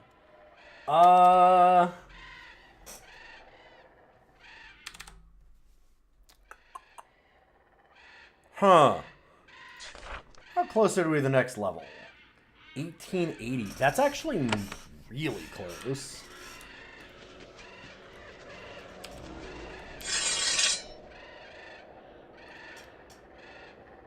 You can see about clearing out some more of this area. If we can get a level, that might help us a lot.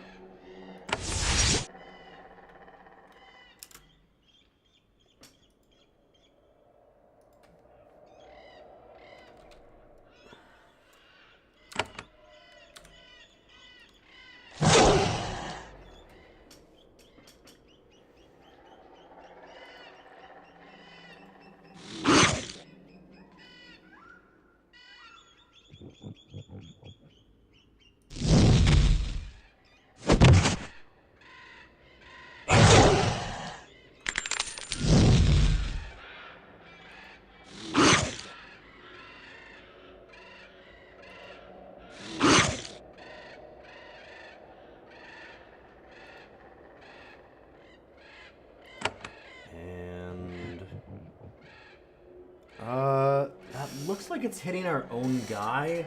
I do wish this was a little more clear. Like, you can kind of see the white outline of it, but it looks like there's, like, one square on that rot zone. Yeah, there's gotta be one there. So if we're gonna hit it anyways, I might as well get the other one, or we could just not do this at all.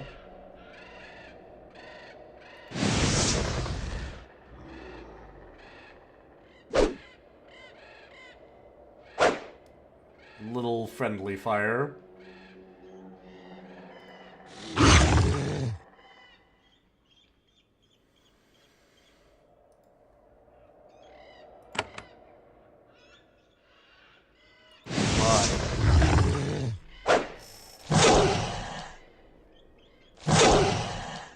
Ow.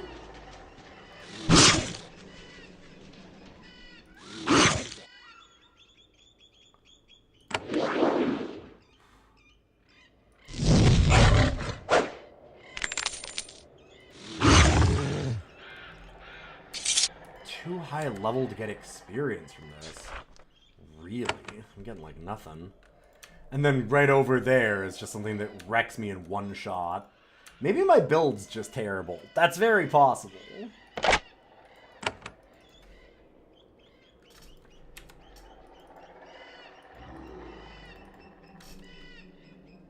Some serviles have erected a shrine here. It is a small altar in the middle of the clearing, surrounded by huge torches. Straw mats ring the shrine so that serviles can sit and meditate. Mats are very warm. Serviles have been sitting here a lot. You've heard that extreme mental concentration can be used to develop magical powers when no training is available. You wonder if that's the goal here.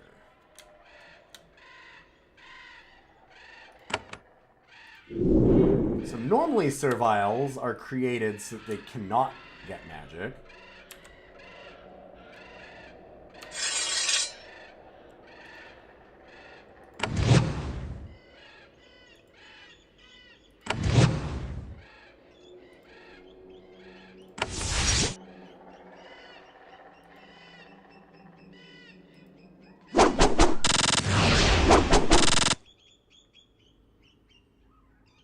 That's a lot of friends. Can't use air shock unless it's pod, so I guess I'm going to.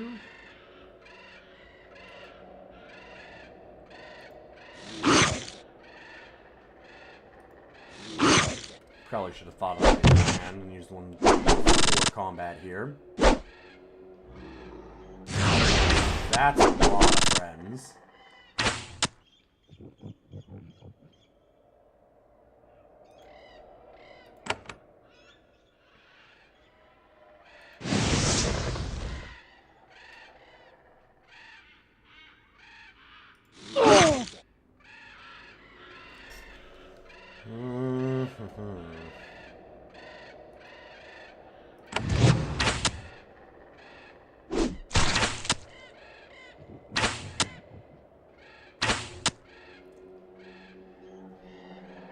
Tanky little guys.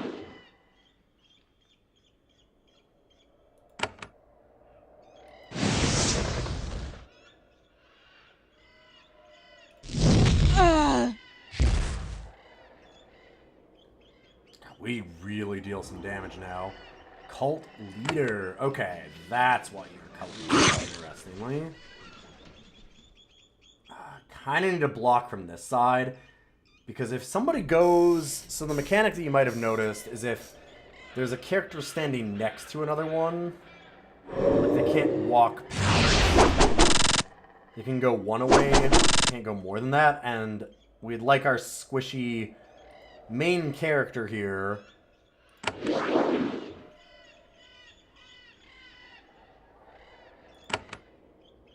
if at all possible to be protected.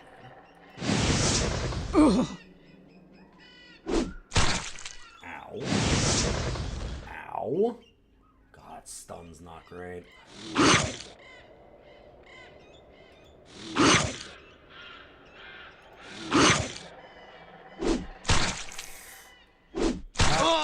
Fuck.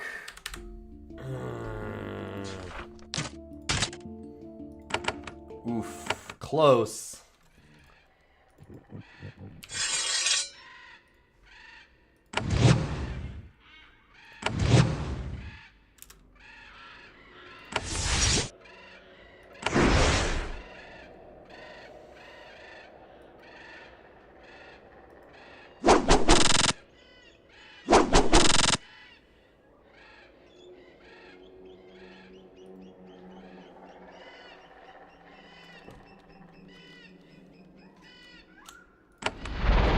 Forgetting that I didn't have enough essence.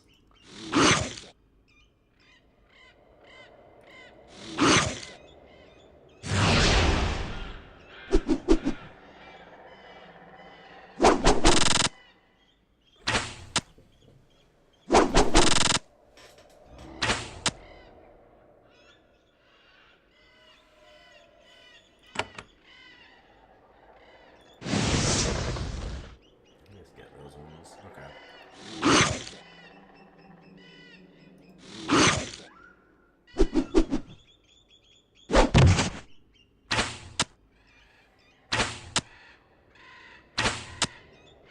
God damn.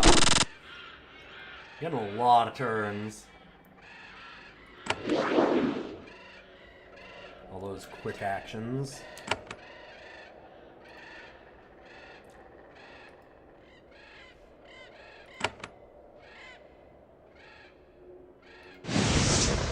Oh! That's good news.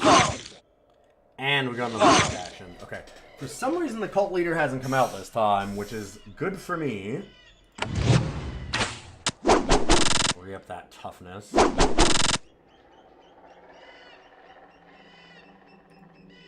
least these are incredibly tanky.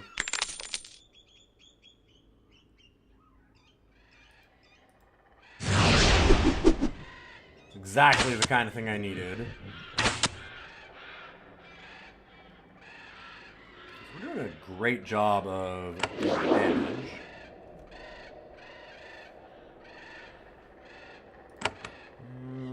Let's cure.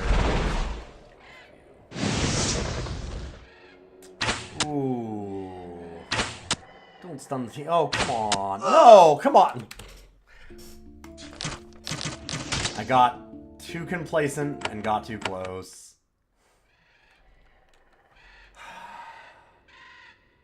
We have this, I just need to be smart.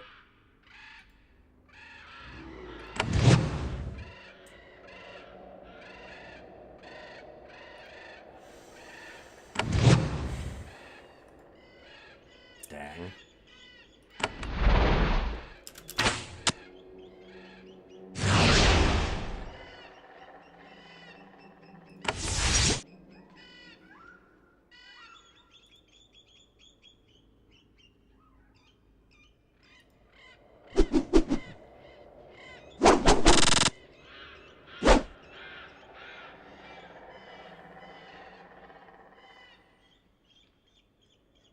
Okay, well, in good news, actually a much better grouping for us to do. An air shot. 4. Ooh, all stuns, baby. Hell yeah. And now this one can actually move away because it stuns. It's no longer a mechanic. It was a great start to this fight. Drawing them back in like that is what I needed to be doing.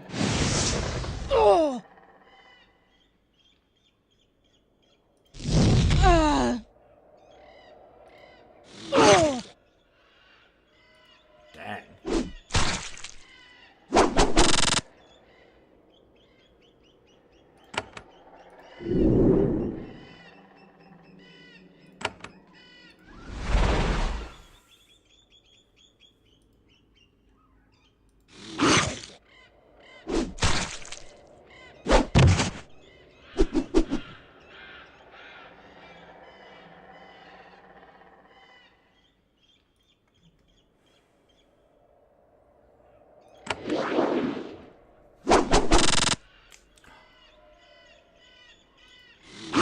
Holy shit. That was almost a one-shot.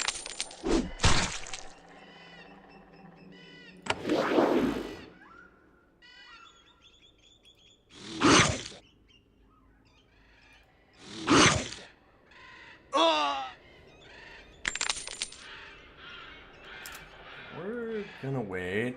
Pull these back. In fact...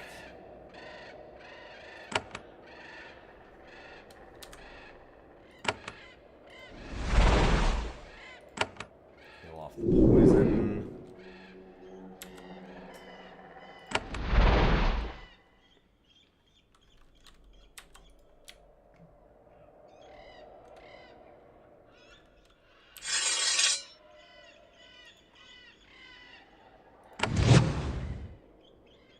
Set up for the big fight.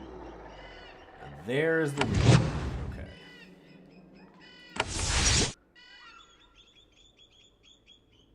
Right? Sure looks like it.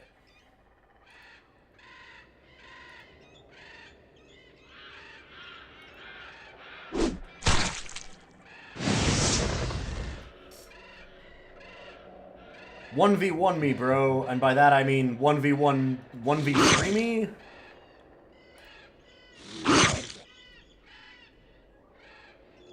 It's cool. These are my creations, so they're essentially me, right? I own them. I really want to do a playthrough of these. You can do playthroughs of not summoning up anything. I'd like to see how hard that is at some point. I don't know when I'd ever have the time, but it'd be interesting. Like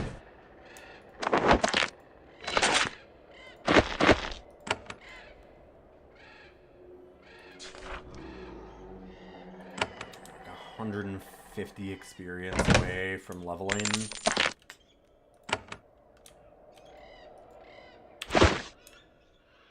Pure steel blade. Cool.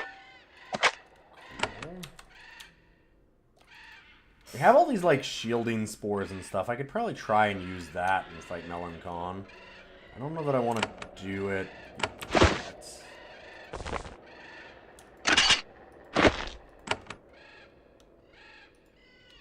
Examine the altar. It doesn't seem enchanted. It's a block of lightly carved stone. Here is a focal point for the servile countless hours of concentration.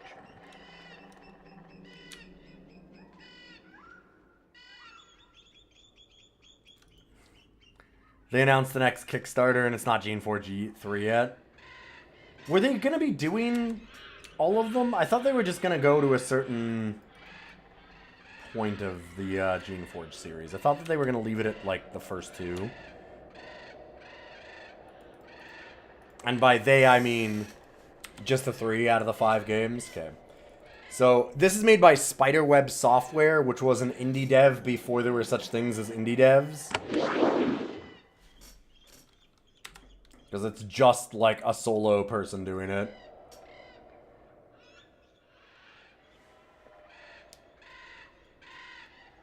If I were to do that, I should also just try running straight for the boat in Geneforge 1. That would at least be short. True. Bits of trash and bone litter the floor.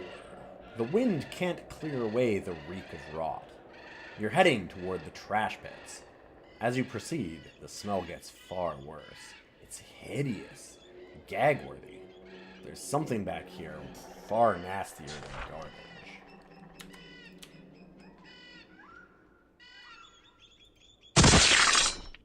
Oh hey, it's a Rotgroth, like the things that I have. Much worse than garbage.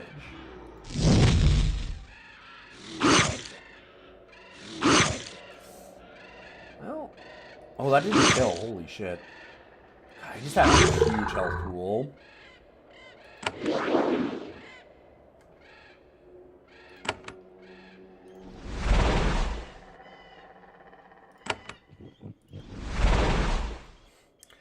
The quick action spell mastery chains we can get into to just do it all in one turn is real nasty. We gotta get lucky, because we have like a 20% chance of not losing our turn when we cast a spell because of spell mastery. And then quick actions, I don't know what our chances for quick action are, but...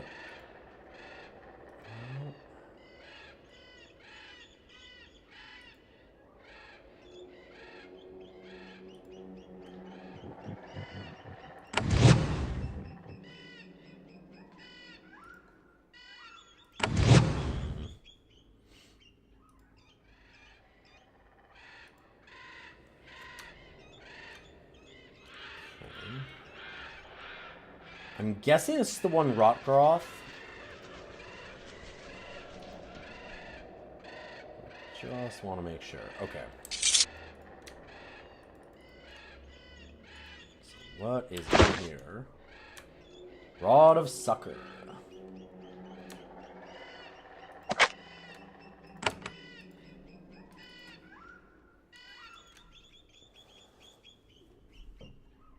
The big Rod of Suck.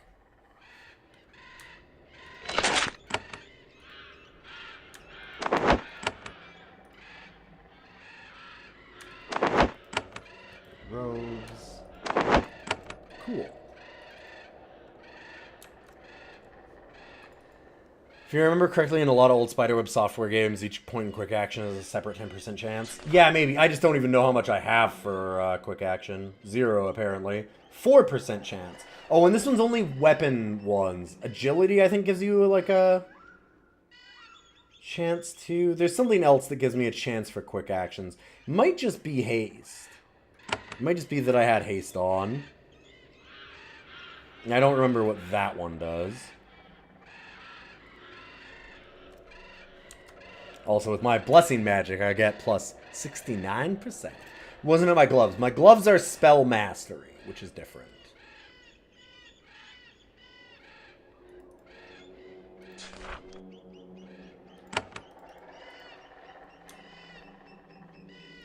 Oh, we're so close.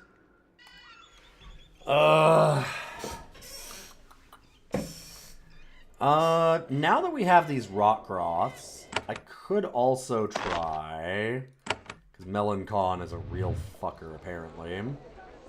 There's a bunch of things that I have. Let me just double check. Because there was the Cholet Mine stuff still.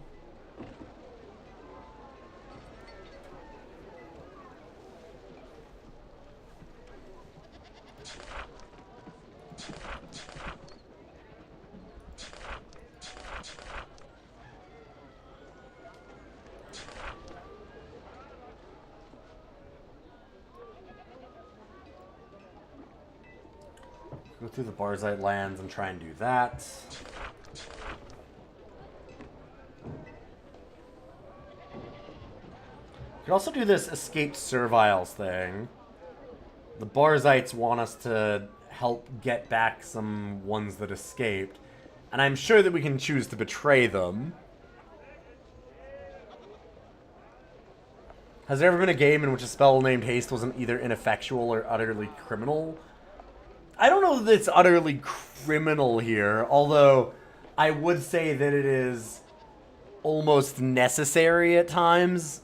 At least, like, you really want to have buffs. This is one of those games where it's like, if you walk into fights and then are like, oh, I'll just use my regular magic spells and, like, I'll use a daze or air shocks or, like, just cast damage at things, you will have a bad time. Things are gonna fuck you up. There's a lot of fights in this game where it's like, use every tool. Every tool.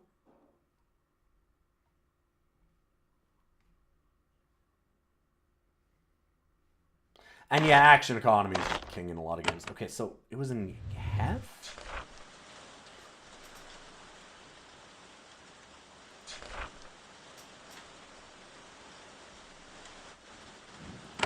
Oh, I think I remember where Geth is. This is a big map. Is it this town? It is. West of Geth. Across the river. Fuck, it's literally right here.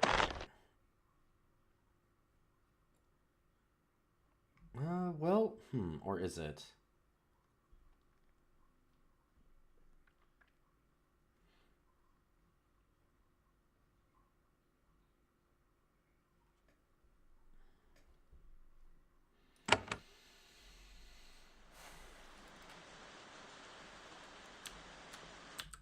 Oh, there's a shaper named Bernard. Okay, yeah. Bernard isn't here. Oh no, the shaper named Bernard, that was a different thing. Which who lures serviles away? The east side of the river. Whoa. Oh, she's actually back. Okay. We'll do the Bernard thing here first, though, because there was somebody that wanted Mandrake root for Bernard. Okay, yeah. Manny's Mandrake root is stolen by shaper named Bernard. Right. So there's just like two Barzites. It's very funny because, of course, how we talk about how the Barzites are like, well, you know, the strong, we shouldn't be held back in any way. We should be allowed to do what we want. The strong can do anything. Now they're all like, well, but I'm the strong one. Why is so-and-so doing things against me? That's not fair. Which is very funny. Leopards' faces?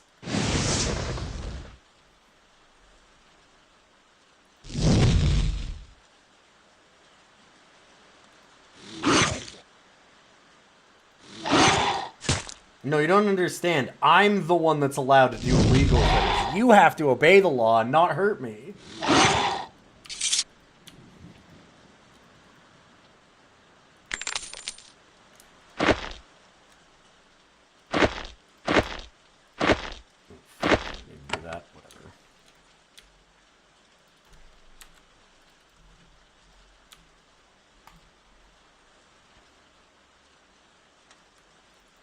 So there's a tree that we need to chop down there. Kind of need to talk to Farazan, or... Oh, God, what was his name? Ferriton? Yes, Ferriton. Yeah. But he mined that area, and it's nasty. This man wears shaper robes and stands in a small shaping hall. Right. He lacks the air of confidence and stuff that comes from shaper training. Yes, these people were made shapers. They've just been, like, genetically enhanced to be able to cast magic, essentially. But they don't really know how they're doing it. Oh, I made them. No, I can't teach you. It's just inside of me. I'm still a shaper, though. Oh, also, I can't actually control them. I meant Manny. It's something about Mandrake root? What? Who? Oh, Manny. That's servile, you mean? Oh, no, wait. Manny was the servile. Bernard's a bastard. Okay, right. It was a different thing. We have seen that fight between two of them, but this one was a little different. I didn't have any, so I took it. That's how it is, right? The serviles belong to us shapers. We can take what we want, right?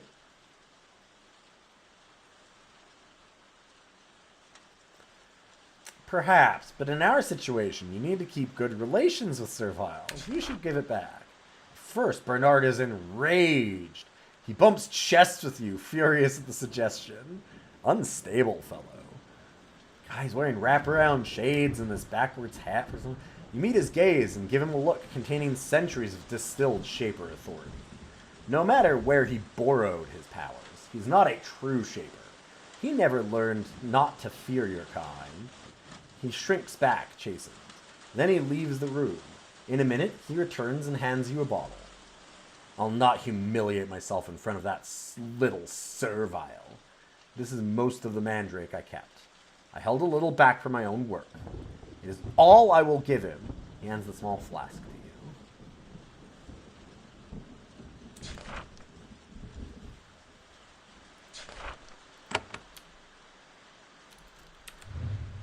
Oh, once I join the Takers and declare war on you guys, I'm gonna love it. What a fucker. Real hecker.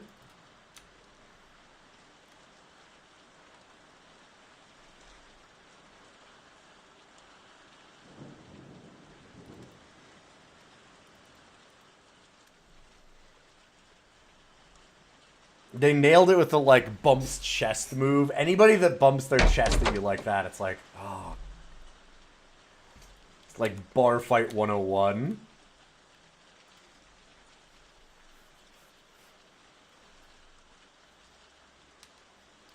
Servile is the proprietor of the shop. Another Shaper in my store. That's how it goes. I'm Manny. Alright. Seem angry. Oh! I know why. Fuck, idiot. I think that my inventory is full, so I dropped it on the ground. Almost certainly. Whoop.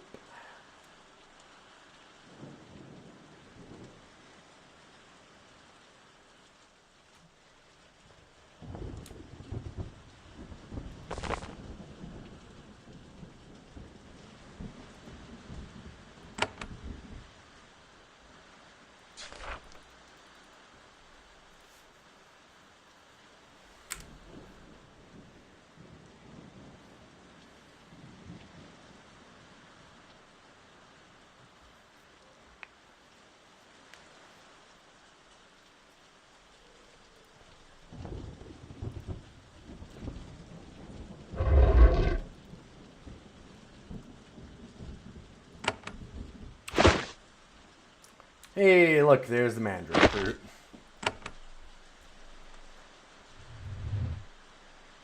I just put it in my junk. He might not care. Fuck. Here, let's load it up.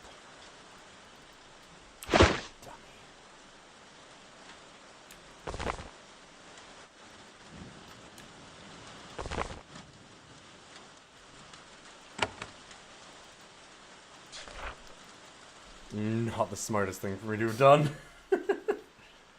Whoops.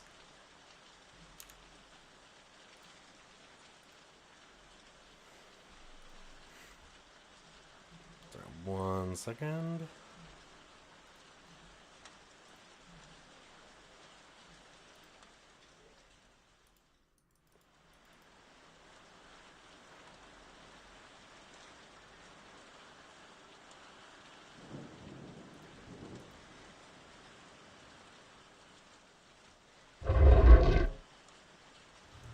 Okay.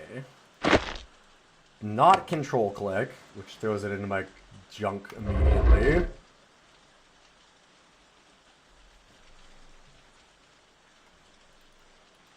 go return this to Manny.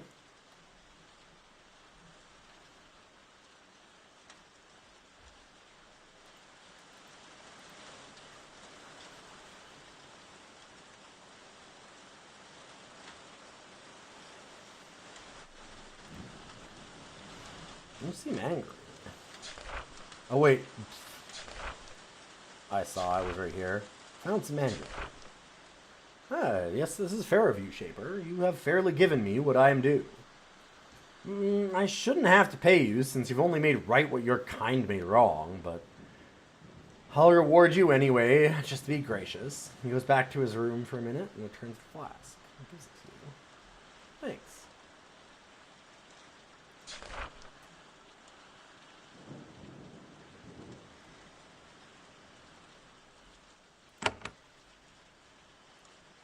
What's a hostile blacks around here? Yeah, that Shaper Bernard idiot is making them all over the place. He's not good at controlling them.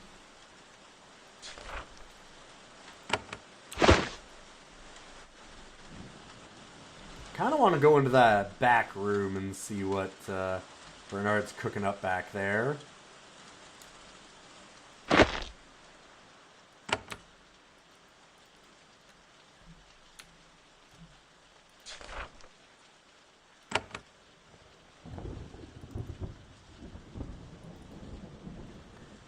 Okay, so the witch who's helping the slaves escape is on the east side of the river, so either guarded groves or rising bridge, probably.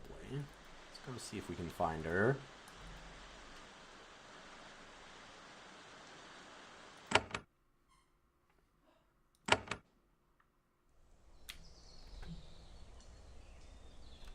Beta grove. Oh, I remember.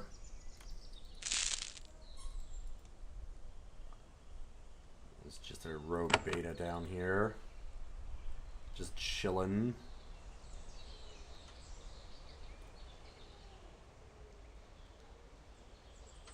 I wonder if I can talk to it now. You come to duel? Where's your master? Snap! One swing. Weak human who order me around. Crush and fall in one blow. And I was to fear it. A tiny weak thing. Enough ordinary humans to watch after the creations guarding the bridge. That's almost always a mistake.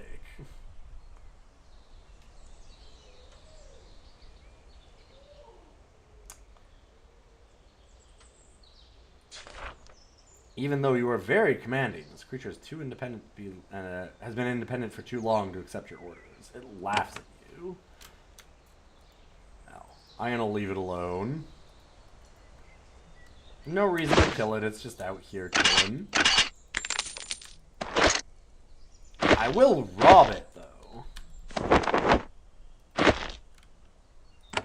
I'm the hero, and I need supplies. That's everything. She's on the east side of the river.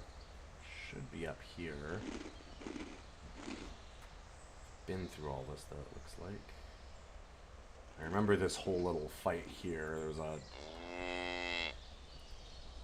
big defensive setup.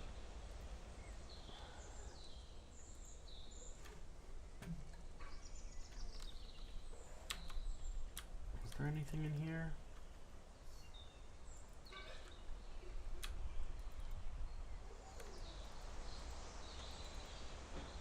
I think there was a canister in the back. Yeah, okay. I remember this spot. So not here.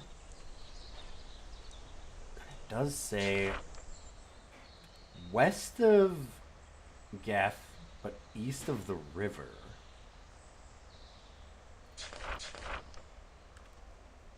East side of the river, west of Gath.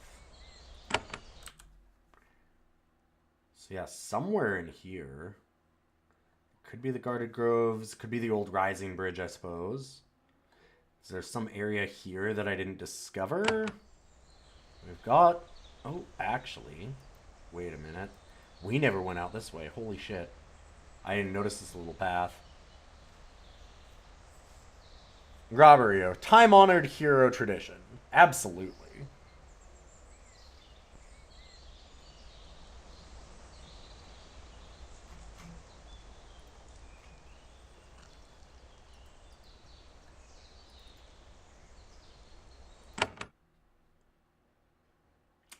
Okay, there we go. I was wondering why it wasn't showing on the map, because normally it will give you a note that that's the location for a thing. Not always if you don't know exactly where it'd be. Oh, and it's learned Darian. Okay. All are welcome. Peace met with peace. So learneds are normally serviles that have decided to become like hermits out in the woods, and they're like, We're not on any side. We just offer wisdom. After passing through the rogue and trap-infested lands to the east, the clearing ahead seems surprisingly tranquil. It is a farm, run by peaceful, simple serviles. The crops are patchy and need some weeding, but they're growing, and there's not a weapon in sight. The serviles are nervous about your presence. They try to stay a safe distance away. They don't interfere with you in any way.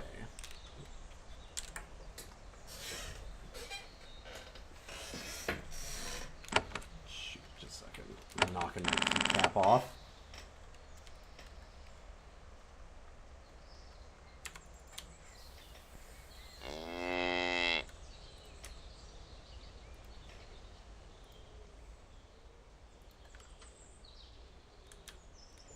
We're definitely not doing the dirty work of the Barzites and just, like, forcing all of these people to go back into slavery. Quite literally. So let's see if we can talk to the main person here. What are our other options? This is a small but well-equipped workshop. It looks like it has been set up for both potion making and working with magical items. It's very nice. You know that everything is made on a small scale to make the equipment easier for serviles to use.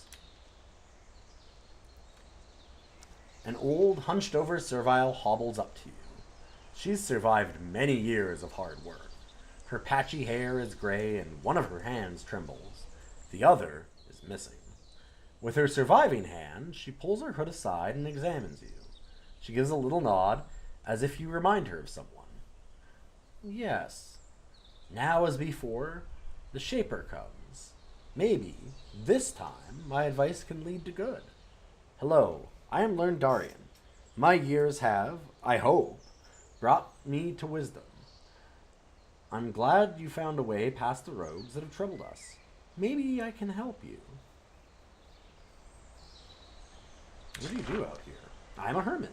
I live here in peace, look after the Inutiles, raise food, and do a little work, try to gain wisdom, the same as I did in my old home. I am also an advisor. I am neutral. Some creations in these parts come to me for guidance and wisdom.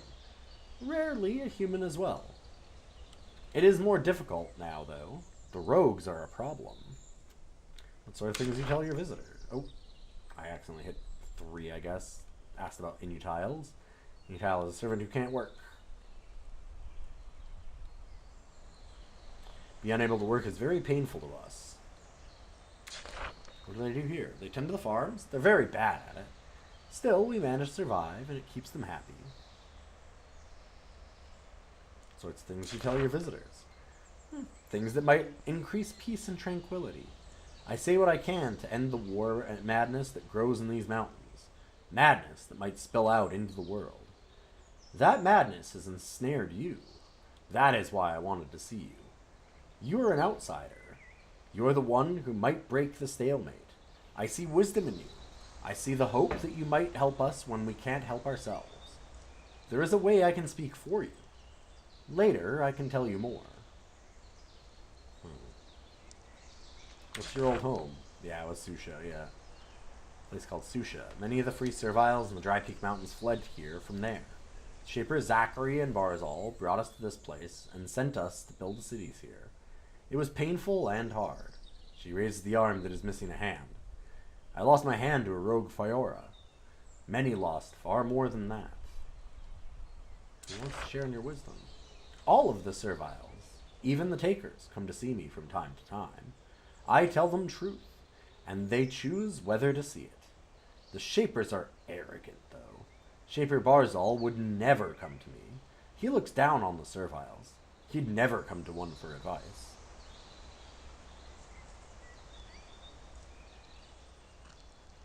That is unfortunate. You might learn something. I'm glad you've gained some openness during your time in these mountains. Something I'd like to discuss. Yeah, I'm happy to talk. I spend most of my time directing the Inutiles and gathering equipment and ingredients. Conversation is good. Sometimes I can share useful gossip.